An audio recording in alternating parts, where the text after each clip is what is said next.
ਸਤਨਾਮ ਸ੍ਰੀ ਵਾਹਿਗੁਰੂ ਸਾਹਿਬ JIO. ਜਿਸ ਗੁਰ ਮਿਲੈ ਤਿਸ ਪਾਰ ਉਤਾਰੈ, ਅਵਗੁਣ ਮੇਟੈ ਗੁਣ ਨਿਸਤਾਰੈ। ਜਿਸ ਗੁਰ ਮਿਲੈ ਤਿਸ ਪਾਰ ਉਤਾਰੈ। ਵਾਹਿਗੁਰੂ ਜੀ ਕਾ ਖਾਲਸਾ, ਵਾਹਿਗੁਰੂ ਜੀ ਕੀ ਫਤਿਹ। ਕੋਟ ਬ੍ਰਹਮੰਡਾਂ ਦੇ ਮਾਲਕ, ਜੁਗੋ ਜੁਗ ਅਟਲ ਸ਼ਬਦਾ ਅਵਤਾਰ, ਦਸਾਂ ਪਾਤਸ਼ਾਹੀਆਂ ਦੀ ਆਤਮਿਕ ਜੋਤ, ਧੰਨ ਧੰਨ ਸਤਿਗੁਰੂ ਸ੍ਰੀ ਗੁਰੂ ਗ੍ਰੰਥ ਸਾਹਿਬ ਸੱਚੇ ਪਾਤਸ਼ਾਹ ਜੀ ਮਹਾਰਾਜ ਜੀ ਦੀ ਪਵਿੱਤਰ ਪਾਵਨ ਹਜ਼ੂਰੀ ਦੇ ਵਿੱਚ ਜੁੜ ਮਿਲ ਬੈਠੀ ਗੁਰੂ ਰੂਪ ਗੁਰੂ ਖਾਲਸਾ ਸਾਧ ਸੰਗਤ ਜੀਓ।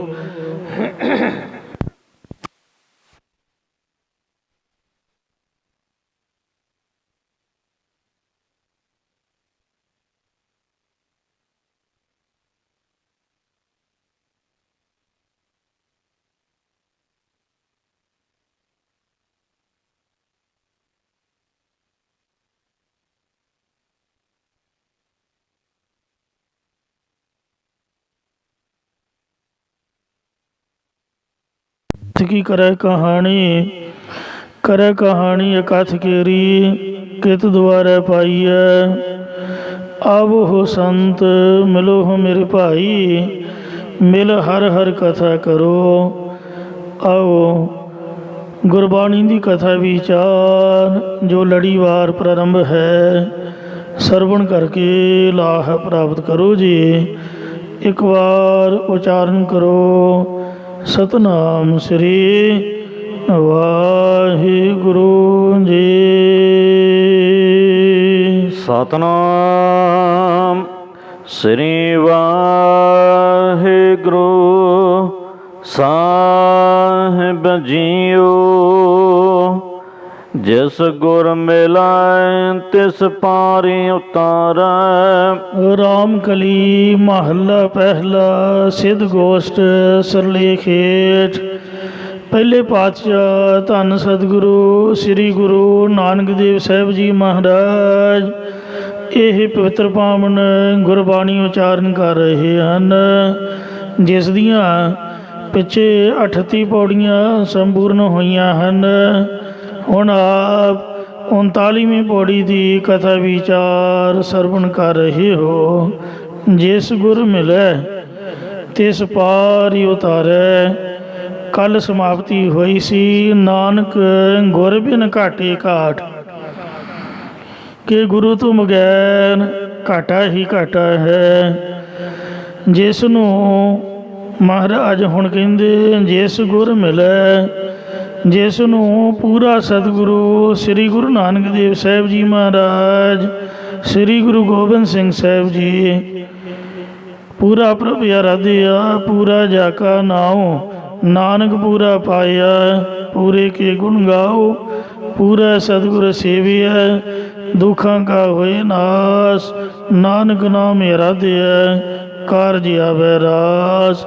ਜਿਸ ਨੂੰ ਪੂਰਾ ਸਤਿਗੁਰੂ ਮਿਲਦਾ ਹੈ, ਉਸ ਨੂੰ ਪੂਰਾ ਗੁਰੂ ਸੰਸਾਰ ਸਮੁੰਦਰ ਤੋਂ ਪਾਰ ਉਤਾਰ ਕੇ ਮੁਕਤੀ ਰੂਪ ਕਿਨਾਰੇ 'ਤੇ ਪਹੁੰਚਾ ਦਿੰਦਾ ਹੈ। ਉਹ ਪੂਰਾ ਗੁਰੂ ਕਿਵੇਂ ਪਾਰ ਉਤਾਰਦਾ ਹੈ? ਅਵਗੁਣ ਮੇਟੈ ਗੁਣ ਨਿਸਤਾਰੈ। ਪੂਰਾ ਗੁਰੂ ਅਵਗੁਣਾਂ ਨੂੰ ਨਿਮਿਰਤ ਕਰ ਦਿੰਦਾ ਹੈ ਅਤੇ ਸ਼ੁਭ ਗੁਣਾਂ ਦੀ ਬਖਸ਼ਿਸ਼ ਕਰਕੇ ਤਾਰ ਦਿੰਦਾ ਹੈ। ਵਾਹਿਗੁਰੂ ਨਾਮ ਜਹਾਜ ਹੈ, ਚੜ੍ਹੇ ਸੋ ਤਰੇ ਪਾਰ। ਜੋ ਸ਼ਰਧਾ ਕਰ ਸੇਮਦੇ, ਪਾਰ ਉਤਾਰਨ ਹਾਰ। ਮਹਾਰਾਜ ਸੰਸਾਰ ਸਮੁੰਦੇ ਤਾਰ ਗੋਬਿੰਦੇ, ਤਾਰ ਲੈ ਬਾ ਬੀਠਲਾ। ਕਹਿ ਨਾਮਾ ਹੋ ਤਰ ਭੇ ਨ ਜਾਨੋ, ਮੋਕੋ ਬਾਹਾਂ ਦੇ ਬਾਪ ਬੀਠਲਾ। ਵਾਹਿਗੁਰੂ ਨਾਮ ਜਹਾਜ਼ ਤੇ ਚਾੜ ਕੇ ਸੰਸਾਰ ਸਮੁੰਦਰ ਤੋਂ ਤਾਰ ਦਿੰਦੇ ਹਨ। ਮੁਕਤ ਮਹਾ ਸੁਖ ਗੁਰ ਸ਼ਬਦ ਵਿਚਾਰ। ਗੁਰ ਕੇ ਚਰਨ ਜੀਅ ਕਾ ਨਿਸਤਾਰ। ਮਹਾਰਾਜ ਦੇ ਚਰਨ ਜੀਵਾਤਮਾ ਲਈ ਨਿਸਤਾਰਾ ਹਨ। ਮੁਕਤ ਮਹਾ ਸੁਖ ਗੁਰੂ ਸਾਹਿਬ ਜੀ ਮੁਕਤੀ ਅਤੇ ਵੱਡੇ ਸੁਖ ਆਨੰਦ ਪਾਰ ਬ੍ਰਹਮਾਨੰਦ ਦੀ ਪ੍ਰਾਪਤੀ ਕਰਵਾ ਦਿੰਦੇ ਨੇ, ਤਾਂ ਕਰਵਾਉਂਦੇ ਨੇ ਜਾਂ ਗੁਰ ਸ਼ਬਦ ਵਿਚਾਰ। ਜੇ ਪੂਰੇ ਗੁਰੂ ਸਾਹਿਬ ਜੀ ਦੇ ਉਪਦੇਸ਼ ਦੀ ਵਿਚਾਰ ਕਰਨਾ ਕਰੇ। ਗੁਰਮੁਖਾਂ ਕਦੇ ਨ ਆਵੈ ਹਾਰ। ਗੁਰਮੁਖ ਜਨਾਂ ਨੂੰ ਦੁਨੀਆ ਵਿੱਚ ਕਦਾਚਿਤ ਵੀ ਹਾਰ ਨਹੀਂ ਆਉਂਦੀ, ਉਹ ਕਦੇ ਹਾਰਦੇ ਨਹੀਂ। ਜਾਂ ਪਰਲੋਕ ਦੇ ਵਿੱਚ ਜਮਾਂ ਤੋਂ ਹਾਰ ਨਹੀਂ ਆਉਂਦੀ, ਭਾਵ ਜਮ ਹਰਾ ਨਹੀਂ ਸਕਦੇ। ਜਾਂ ਕਾਮ ਕ੍ਰੋਧ ਆਦਿਕ ਵਿਕਾਰਾਂ ਵਿੱਚ ਗੁਰਮੁਖਾਂ ਨੂੰ ਹਾਰ ਨਹੀਂ ਆਉਂਦੀ। ਤਨ ਹਟੜੀ ਇਹੋ ਮਨ ਵਣਜਾਰਾ। ਗੁਰਮੁਖ ਜਨਾਂ ਨੇ ਸਰੀਰ ਨੂੰ ਹੱਟੀ ਬਣਾਇਆ ਅਤੇ ਇਸ ਮਨ ਨੂੰ, ਇਸ ਚਿੱਤ ਨੂੰ ਵਪਾਰ ਕਰਨ ਵਾਲਾ ਵਪਾਰੀ ਸਮਝਿਆ ਹੈ। ਨਾਨਕ ਸਹਿਜੇ ਸੱਚ ਵਾਪਾਰਾ। ਸਤਿਗੁਰੂ ਸਾਹਿਬ ਜੀ ਕਥਨ ਕਰਦੇ ਨੇ, ਇਉਂ ਗੁਰਮੁਖ ਜਨ ਸਹਿਜੇ ਸ਼ਾਂਤੀ ਦੇ ਨਾਲ ਸੱਚ ਸਰੂਪ ਦਾ ਨਾਮ ਆਪ ਜਪਣ ਅਤੇ ਹੋਰਨਾਂ ਨੂੰ ਜਪਾਉਣ ਰੂਪ ਵਣਜ ਕਰਦੇ ਨੇ, ਜਾਂ ਹੋਰਨਾਂ ਨੂੰ ਬ੍ਰਹਮ ਗਿਆਨ ਦੇਣ ਦਾ ਵਣਜ ਕਰਦੇ ਹਨ। ਗੁਰਮੁਖ ਬਾਧਿਓ ਸੇਤ ਵਿਧਾਤਾ। ਗੁਰਮੁਖ ਰਾਮਚੰਦਰ ਜੀ ਨੇ ਗੁਰੂ ਵਸ਼ਿਸ਼ਟ ਦੇ ਉਪਦੇਸ਼ ਦੁਆਰਾ ਸਮੁੰਦਰ ਤੋਂ ਪਾਰ ਹੋਣ ਵਾਸਤੇ ਵਿਧਾਤਾ ਫਲ ਪ੍ਰਦਾਤੇ ਪਰਮੇਸ਼ਰ ਦਾ ਨਾਮ ਪੱਥਰਾਂ ਦੇ ਉੱਤੇ ਲਿਖ ਕੇ ਸੇਤ ਪੁਲ ਬਣਨਾ ਕੀਤਾ ਸੀਗਾ। ਅਰਥਾਤ ਜਿਸ ਵਕਤ ਲੰਕਾ ਨੂੰ ਜਾਣ ਵਾਸਤੇ ਰਾਮਚੰਦਰ ਜੀ ਪੁਲ ਬੰਨਣ ਲੱਗੇ ਅਤੇ ਸਮੁੰਦਰ ਦੇ ਵੱਲ ਅਗਨਬਾਣ ਤੀਰ ਖਿੱਚਿਆ, ਤਾਂ ਸਮੁੰਦਰ ਦੋਵੇਂ ਹੱਥ ਜੋੜ ਕੇ ਸੂਖਮ ਰੂਪ ਦੇ ਵਿੱਚ, ਭਾਵ ਸਮੁੰਦਰ ਦੇ ਅਧਿਆਕਤ ਦੇਵਤਾ ਰਾਮਚੰਦਰ ਦੇ ਸਾਹਮਣੇ ਆਣ ਕੇ ਖੜਾ ਹੋ ਗਿਆ। ਤੰਤਰ ਸ਼ਾਸਤਰ ਅਤੇ ਪੁਰਾਣ ਅਨੁਸਾਰ ਅਗਨ ਮੰਤਰ ਪੜ੍ਹ ਕੇ ਚਲਾਇਆ ਤੀਰ ਉਹ ਅਗਨ ਬਾਣ ਕਹਿਲਾਉਂਦਾ ਹੈ, ਜੋ ਵੈਰੀ ਦੀ ਸੈਨਾ ਅਤੇ ਸਾਮਾਨ ਨੂੰ ਭਸਮ ਕਰ ਦਿੰਦਾ ਹੈ। ਜੇ ਅਗਨ ਬਾਣ ਰਾਮਚੰਦਰ ਜੀ ਚਲਾ ਦਿੰਦੇ ਤਾਂ ਸਾਰੇ ਦਾ ਸਾਰਾ ਸਮੁੰਦਰ ਹੀ ਸੁਕਾ ਦੇਣਾ ਸੀਗਾ।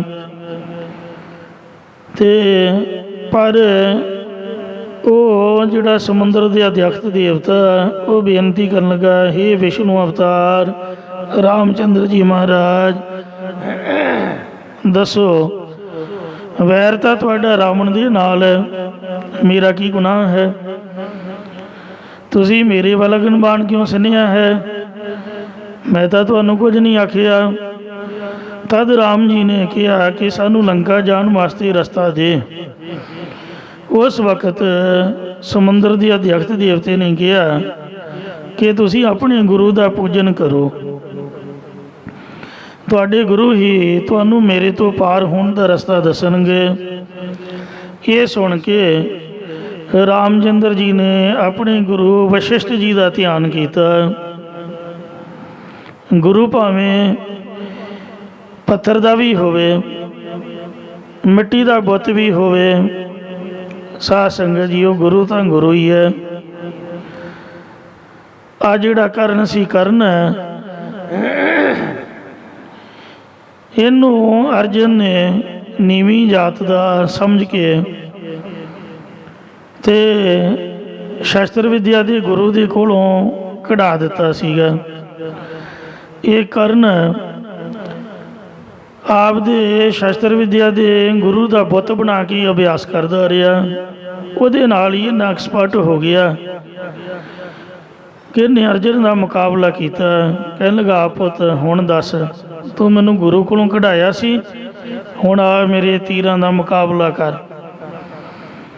ਇਹਦੇ ਕੋਲੋਂ ਗੋਪੀਆਂ ਖੋਹ ਲਈਆਂ ਸਨ ਅਰਜਨ ਦੇ ਕੋਲੋਂ। ਤੋ ਇੰਜ ਮਹਾਂਭਾਰਤ ਦੇ ਯੁੱਧ ਵਿੱਚ ਵੀ ਅਗਨ ਦੇ ਆਪਣਾ ਅਰਜਨ ਦੇ ਸਾਹਮਣੇ ਤੀਰ ਚਲਾਉਂਦਾ ਰਿਹਾ। ਇਉਂ ਗੁਰੂ ਦੀ ਬਹੁਤ ਵੱਡੀ ਵਿਸ਼ੇਸ਼ਤਾ ਹੈ। ਵਿਸ਼ਿਸ਼ਟ ਬ੍ਰਹਮਵੇਤਾ ਸਨ, ਬ੍ਰਹਮ ਗਿਆਨੀ ਸਨ, ਰੱਬ ਦੇ ਪਿਆਰੇ ਸਨ। ਜਿਸ ਵਕਤ ਰਾਮਚੰਦਰ ਜੀ ਨੇ ਆਪਦੇ ਗੁਰੂ ਵਸ਼ਿਸ਼ਟ ਜੀ ਦਾ ਧਿਆਨ ਕੀਤਾ, ਤਦ ਹਿਰਦੇ ਦੇ ਅੰਦਰ ਧਿਆਨ ਦੁਆਰਾ ਹੀ ਵਸ਼ਿਸ਼ਟ ਜੀ ਨੇ ਕਿਹਾ ਕਿ ਹੇ ਰਾਮ ਜੀ, ਨਲ ਅਤੇ ਨੀਰ ਨੂੰ ਰਿਸ਼ੀਆਂ ਨੇ ਬਚਨ ਕੀਤੇ ਹੋਏ ਨੇ ਕਿ ਤੁਹਾਡੇ ਹੱਥੋਂ ਠਾਕੁਰ ਡੁੱਬਿਆ ਨਹੀਂ ਕਰਨਗੇ, ਕਿਉਂਕਿ ਨਲ ਅਤੇ ਨੀਲ ਰਿਸ਼ੀਆਂ ਦੇ ਠਾਕੁਰ ਡੋਬ ਦਿੰਦੇ ਸਨ। ਇਹ ਨਲ ਅਤੇ ਨੀਲ ਰਾਮਚੰਦਰ ਜੀ ਦੀ ਸੈਨਾ ਦੇ ਬਾਂਦਰ ਸਨ, ਜੋ ਵਿਸ਼ਕਰਮਾ ਦਾ ਪੁੱਤਰ ਲਿਖਿਆ। ਇਹਨੇ ਸਮੁੰਦਰ ਦਾ ਪੁਲ ਬਣਾਉਣ ਦੇ ਵਿੱਚ ਬਹੁਤ ਵੱਡੀ ਸਹਾਇਤਾ ਕੀਤੀ ਰਾਮ ਜੀ ਦੀ। ਕਹਿੰਦੇ ਕਿ ਤੁਸੀਂ ਉਹਨਾਂ ਦੇ ਕੋਲੋਂ ਇਹ ਪੁਲ ਬਣਾਉਣ ਵਾਲਾ ਕਾਰਜ ਕਰਵਾਉਣਾ ਕਰੋ, ਜੋ ਤੁਹਾਡੀ ਫੌਜ ਦੇ ਵਿੱਚ ਹੀ ਨੇ। ਉਹਨਾਂ ਨੂੰ ਪੁਲ ਬਣਨ ਵਾਸਤੇ ਕਾਰੀਗਰ ਬਣਾਓ ਅਤੇ ਦੋ ਪੱਥਰਾਂ ਨੂੰ ਆਪਸ ਦੇ ਵਿੱਚ ਜੋੜਨ ਵਾਸਤੇ ਇੱਕ ਪੱਥਰ ਉੱਤੇ ਰਾਧਾ ਤੇ ਦੂਸਰੇ ਤੇ ਮੰਮਾ ਲਿਖਣਾ, ਭਾਵ ਪਰਮੇਸ਼ਰ ਦੇ ਰਾਮ ਨਾਮ ਨੂੰ ਲਿਖਣਾ। ਇਹ ਸੁਣ ਕੇ ਰਾਮਚੰਦਰ ਜੀ ਨੇ ਉਸੇ ਤਰ੍ਹਾਂ ਕੀਤਾ ਅਤੇ ਲੰਕਾ ਨੂੰ ਜਾਣ ਵਾਸਤੇ ਪੁਲ ਬੰਨ੍ਹਿਆ ਸੀ। ਇੰਜ ਗੁਰਮੁਖ ਰਾਮਚੰਦਰ ਜੀ ਨੇ ਵੀ ਆਪਦੇ ਗੁਰੂ ਵਸ਼ਿਸ਼ਟ ਜੀ ਦੀ ਸਿੱਖਿਆ ਸਦਕਾ ਹੀ ਪੁਲ ਬੰਨ੍ਹਣਾ ਕੀਤਾ ਸੀ। ਇਸੇ ਪ੍ਰਕਾਰ ਜਦ ਸ੍ਰੀ ਗੁਰੂ ਨਾਨਕ ਦੇਵ ਸਾਹਿਬ ਜੀ ਮਹਾਰਾਜ ਲੰਕਾ ਟਾਪੂ ਦੇ ਵਿੱਚ ਗਏ ਸਨ, ਜਿੱਥੇ ਰਾਮ ਨੇ ਪੁਲ ਬੰਨ੍ਹਿਆ, ਉਸ ਵੇਲੇ ਭਾਈ ਮਰਦਾਨਾ ਜੀ ਨੇ ਸਤਿਗੁਰਾਂ ਨੂੰ ਪੁੱਛਿਆ ਕਿ ਸਤਿਗੁਰੂ ਜੀ, ਆਪਾਂ ਵੀ ਤ੍ਰੇਤੇ ਯੁੱਗ ਵਿੱਚ ਰਾਮਚੰਦਰ ਜੀ ਦੇ ਬਣਾਏ ਪੁਲ ਰਾਹੀਂ ਲੰਕਾ ਟਾਪੂ ਵਿੱਚ ਜਾਵਾਂਗੇ। ਤਦ ਸਤਿਗੁਰਾਂ ਨੇ ਕਿਹਾ ਕਿ ਜਿਸ ਰਾਮ ਨਾਮ ਦੇ ਆਸਰੇ ਰਾਮਚੰਦਰ ਜੀ ਨੇ ਪੁਲ ਬੰਨ੍ਹਿਆ ਸੀ, ਆਪਾਂ ਉਸ ਨਾਮ ਦੇ ਆਸਰੇ ਹੀ ਪਾਣੀ ਦੇ ਚੱਲ ਕੇ ਲੰਕਾ ਟਾਪੂ ਦੇ ਵਿੱਚ ਜਾਵਾਂਗੇ। ਇਹ ਸੁਣ ਕੇ ਮਰਦਾਨਾ ਭਾਈ ਸਾਹਿਬ ਬੜਾ ਪ੍ਰਸੰਨ ਹੋਇਆ ਤੇ ਸਤਿਗੁਰੂ ਮਹਾਰਾਜ ਜੀ ਨੇ ਆਖਿਆ, ਮਰਦਾਨਾ ਜੀ, ਵਾਹਿਗੁਰੂ ਵਾਹਿਗੁਰੂ ਵਾਹਿਗੁਰੂ ਦਾ ਜਾਪ ਕਰਦਿਆਂ ਸਾਡੇ ਪਿੱਛੇ ਪਿੱਛੇ ਤੁਰਿਆ। ਭਾਈ ਬਾਲਾ ਜੀ, ਤੂੰ ਵੀ ਵਾਹਿਗੁਰੂ ਵਾਹਿਗੁਰੂ ਦਾ ਜਾਪ ਕਰ। ਇਉਂ ਸਤਿਗੁਰੂ ਜੀ ਵੀ ਸਤਨਾਮ ਸ੍ਰੀ ਵਾਹਿਗੁਰੂ ਵਾਹਿਗੁਰੂ ਵਾਹਿਗੁਰੂ ਦਾ ਜਾਪ ਜਪਦੀਆਂ ਸਮੁੰਦਰ ਦੇ ਉੱਪਰ ਇੰਜ ਤੁਰੇ ਜਾਣ ਜਿਵੇਂ ਧਰਤੀ 'ਤੇ ਤੁਰੀਦਾ ਹੈ।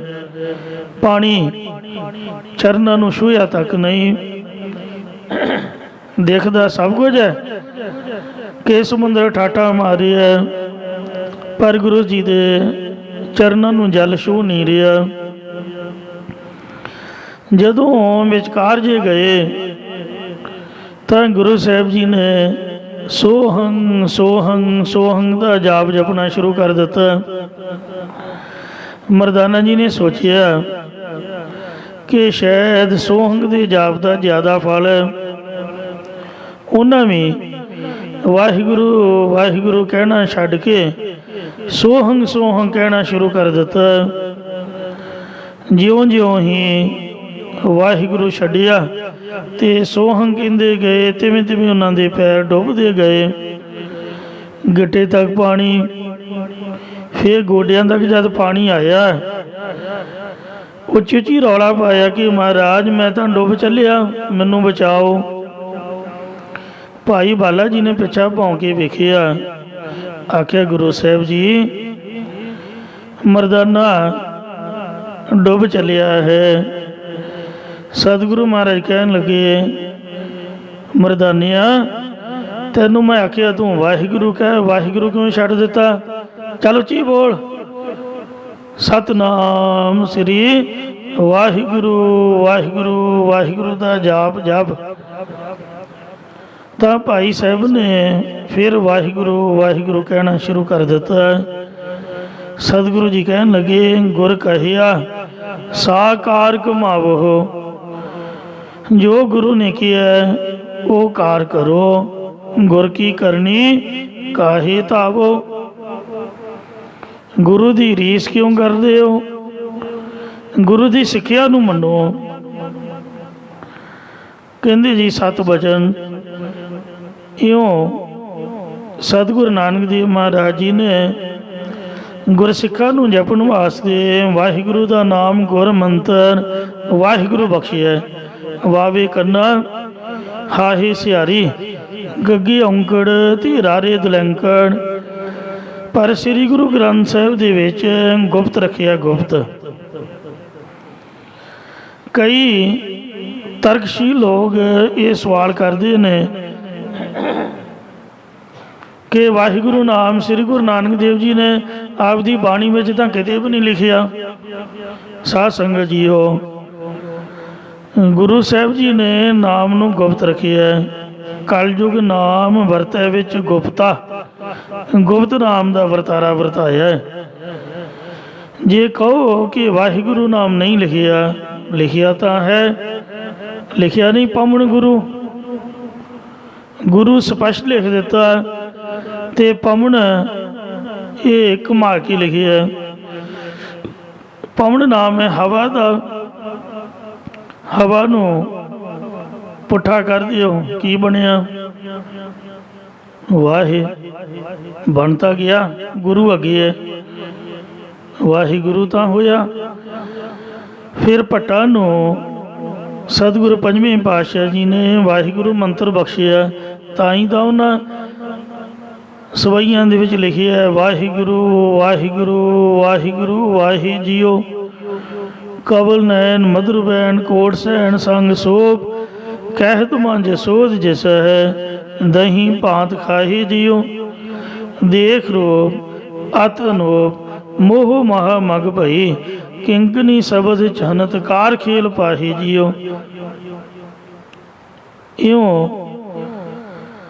ਵਾਹਿਗੁਰੂ ਮੰਤਰ ਜੋ ਹੈ ਇਹ ਗੁਰੂ ਸਾਹਿਬਾਂ ਵੱਲੋਂ ਬਖਸ਼ਿਆ ਹੋਇਆ ਨਾਮ ਹੈ। ਇਸ ਦਾ ਗੁਰਸਿੱਖ ਨੇ ਜਾਪ ਕਰਨਾ। ਅੰਮ੍ਰਿਤ ਦੀ ਦਾਤ ਦੇ ਨਾਲ ਪੰਜ ਪਿਆਰੇ ਵੀ ਨਾਨਕ ਹੋਸੀ ਵੀ ਸੱਚ ਤੱਕ ਮੂਲ ਮੰਤਰ ਤੇ ਵਾਹਿਗੁਰੂ ਗੁਰ ਮੰਤਰ ਦੀ ਬਖਸ਼ਿਸ਼ ਕਰਦੇ ਹਨ। ਰਹਿਤਨਾਮੇ ਵਿੱਚ ਬਚਨ ਲਿਖਿਆ ਹੈ, ਵਾਹਿਗੁਰੂ ਕੇ ਮੰਤਰ ਬਿਨ ਜਪੈ ਔਰ ਕੋਈ ਜਾਪ, ਸੋ ਸਾਖਤ ਸਿੱਖ ਮੂਲ ਨ ਹੈ, ਬਚਨ ਹੈ ਸ੍ਰੀ ਮੁਖਵਾਕ।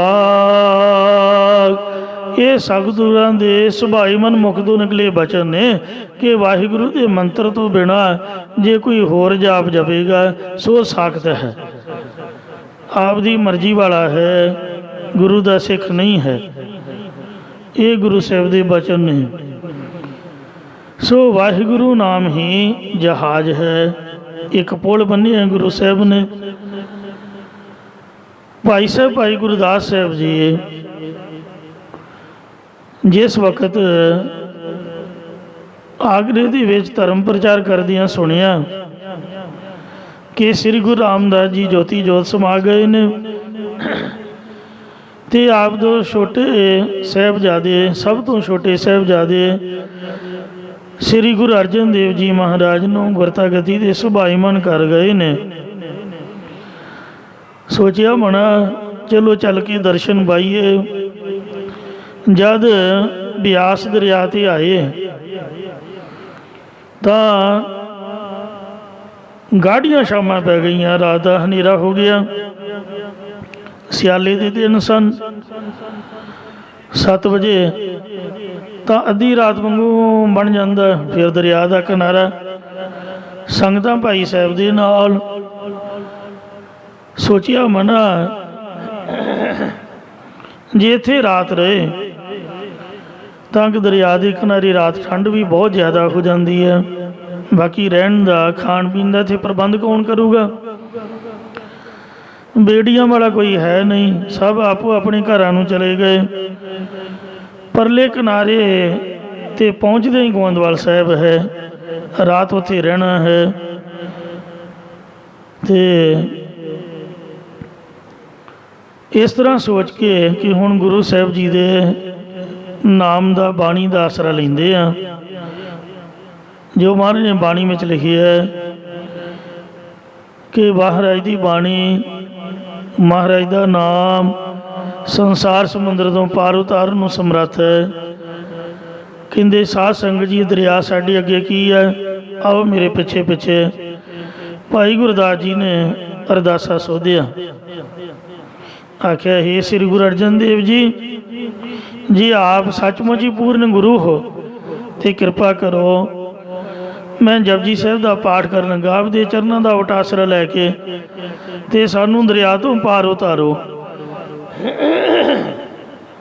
ਇਸ ਤਰ੍ਹਾਂ ਅਰਦਾਸਾ ਸੋਧ ਕੇ ਭਾਈ ਸਾਹਿਬ ਸਭ ਤੋਂ ਪਹਿਲਾਂ ਆਪ ਅੰਦਰ ਵੜ ਗਏ।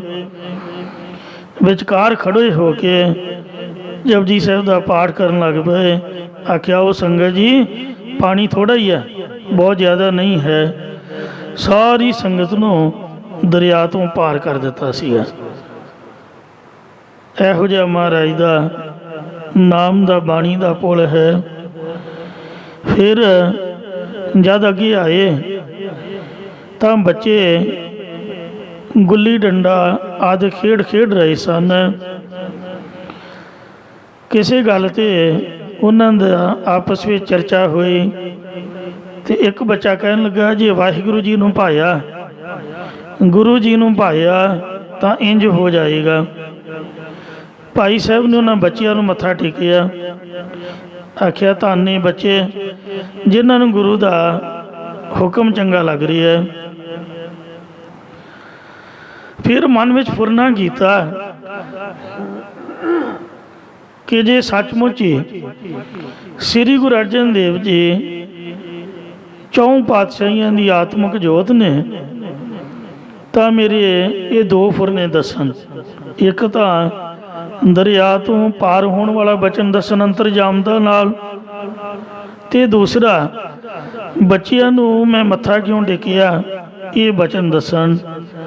ਤਾਂ ਜਿਸ ਵਕਤ ਅੰਮ੍ਰਿਤਸਰ ਸਾਹਿਬ ਸ੍ਰੀ ਗੁਰੂ ਅਰਜਨ ਦੇਵ ਜੀ ਦੇ ਚਰਨਾਂ 'ਚ ਭਾਈ ਗੁਰਦਾਸ ਸਾਹਿਬ ਜੀ ਪਹੁੰਚੇ ਤਾਂ ਮਹਾਰਾਜ ਕਹਿਣ ਲੱਗੇ, ਆਓ ਜੀ ਭਾਈ ਗੁਰਦਾਸ ਸਾਹਿਬ ਜੀ, ਤੁਸੀਂ ਬਹੁਤ ਮਹਾਨ ਗੁਰੂ ਕੇ ਸਿੱਖ ਹੋ, ਤੁਹਾਡਾ ਕਿੰਨਾ ਬਾਣੀ 'ਤੇ ਨਿਸ਼ਚਾ ਹੈ। ਵੇਖੋ ਸ੍ਰੀ ਜਪਜੀ ਸਾਹਿਬ ਜੀ ਦਾ ਪਾਠ ਕਰਦਿਆਂ ਬਾਣੀ 'ਤੇ ਨਿਸ਼ਚਾ ਜਣਾਉਂਦੇ ਆ, ਤੁਸੀਂ ਆਪ ਤਾਂ ਪਾਰ ਉਤਰੇ ਹੀ, ਸਾਰੀ ਸੰਗਤ ਨੂੰ ਵੇਖੋ ਪਾਰ ਕਰ ਦਿੱਤਾ।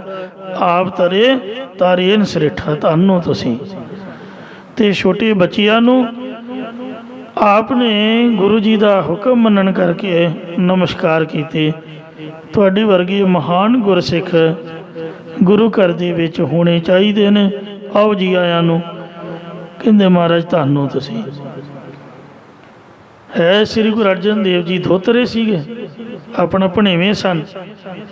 ਬੀਬੀ ਭਾਨੀ ਭੈਣ ਉਹਦੇ ਸਾਹਿਬਜ਼ਾਦੇ, ਭਾਈ ਗੁਰਦਾਸ ਜੀ ਮਾਮਾ ਜੀ ਲੱਗਦੇ ਸੀ ਰਿਸ਼ਤੇਦਾਰੀ 'ਚ, ਪਰ ਸੱਚਮੁੱਚ ਵੇਖਿਆ ਕਿ ਤੁਹਾਡੇ 'ਚ ਗੁਰੂ ਸਾਹਿਬ ਦੀ ਜੋਤ ਹੈ। ਇਉਂ ਗੁਰਮੁਖ ਬੰਧਿਓ ਸੇਤ ਵਿਧਾਤਾ ਹੈ। ਗੁਰਮੁਖ ਭਾਈ ਗੁਰਦਾਸ ਜੀ ਨੇ ਵੇਖੋ, ਰਾਮਚੰਦਰ ਜੀ ਨੇ ਤਾਂ ਪੁਲ ਬੰਨ੍ਹ ਕੇ ਤੇ ਫਿਰ ਬਾਂਦਰਾਂ ਦੀ ਸੈਨਾ ਨੂੰ ਪਾਰ ਉਤਾਰਿਆ ਤੇ ਆਪ ਪਾਰ ਉਤਰੇ। ਤੇ ਭਾਈ ਗੁਰਦਾਸ ਜੀ ਵੇਖੋ ਬਿਨਾਂ ਹੀ ਪੁਲ ਤੋਂ ਪਾਰ ਉਤਰ ਗਏ।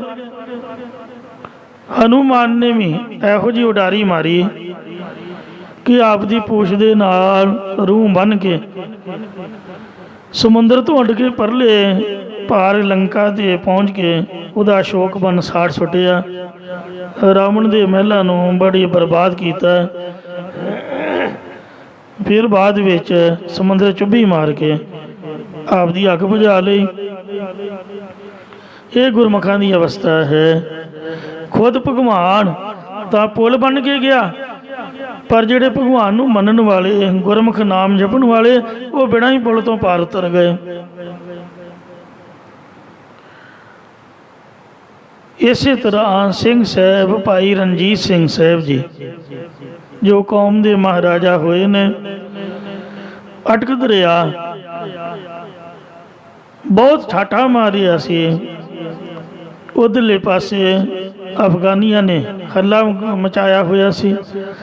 ਮਹਾਰਾਜ ਨੇ ਆਖਿਆ ਕਿ ਜੇ ਬੇੜੀਆਂ ਆਪਾਂ ਡੀਕਾਂਗੇ ਤਾਂ ਲੇਟ ਹੋ ਜਾਵਾਂਗੇ, ਚਲੋ ਮੇਰੇ ਪਿੱਛੇ ਪਿੱਛੇ,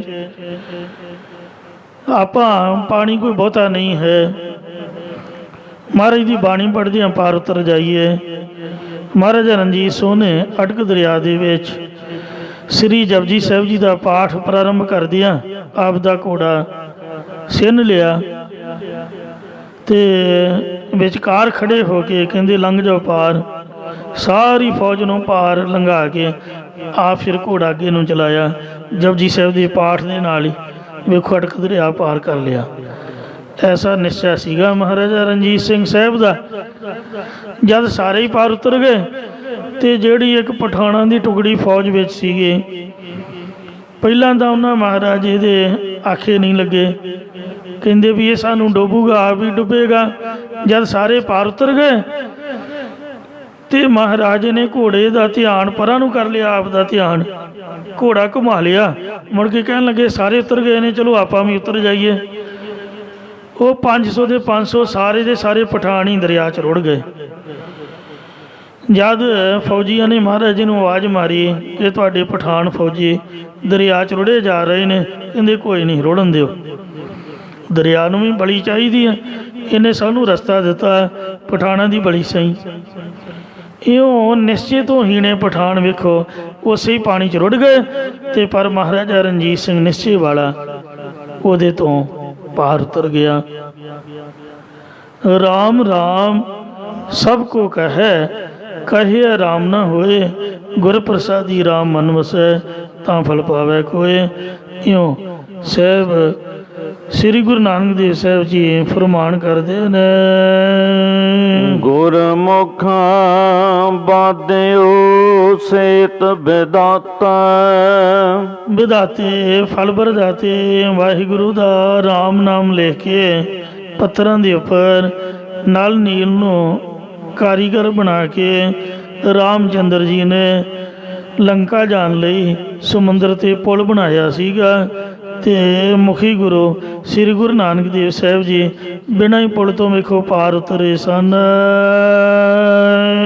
ਲੰਕਾ ਲੁੱਟੀ ਦਾਤ ਸੰਤਾਪੈ।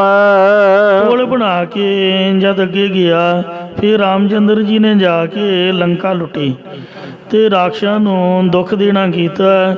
ਭਾਵ ਬੜੇ ਰਾਖਸ਼ ਮਾਰਨਾ ਕੀਤੇ, ਜਾਂ ਦੇਵਤਿਆਂ ਨੂੰ ਦੁੱਖ ਦੇਣ ਵਾਲੇ ਰਾਖਸ਼ਾਂ ਨੂੰ ਮਾਰਨਾ ਕੀਤਾ।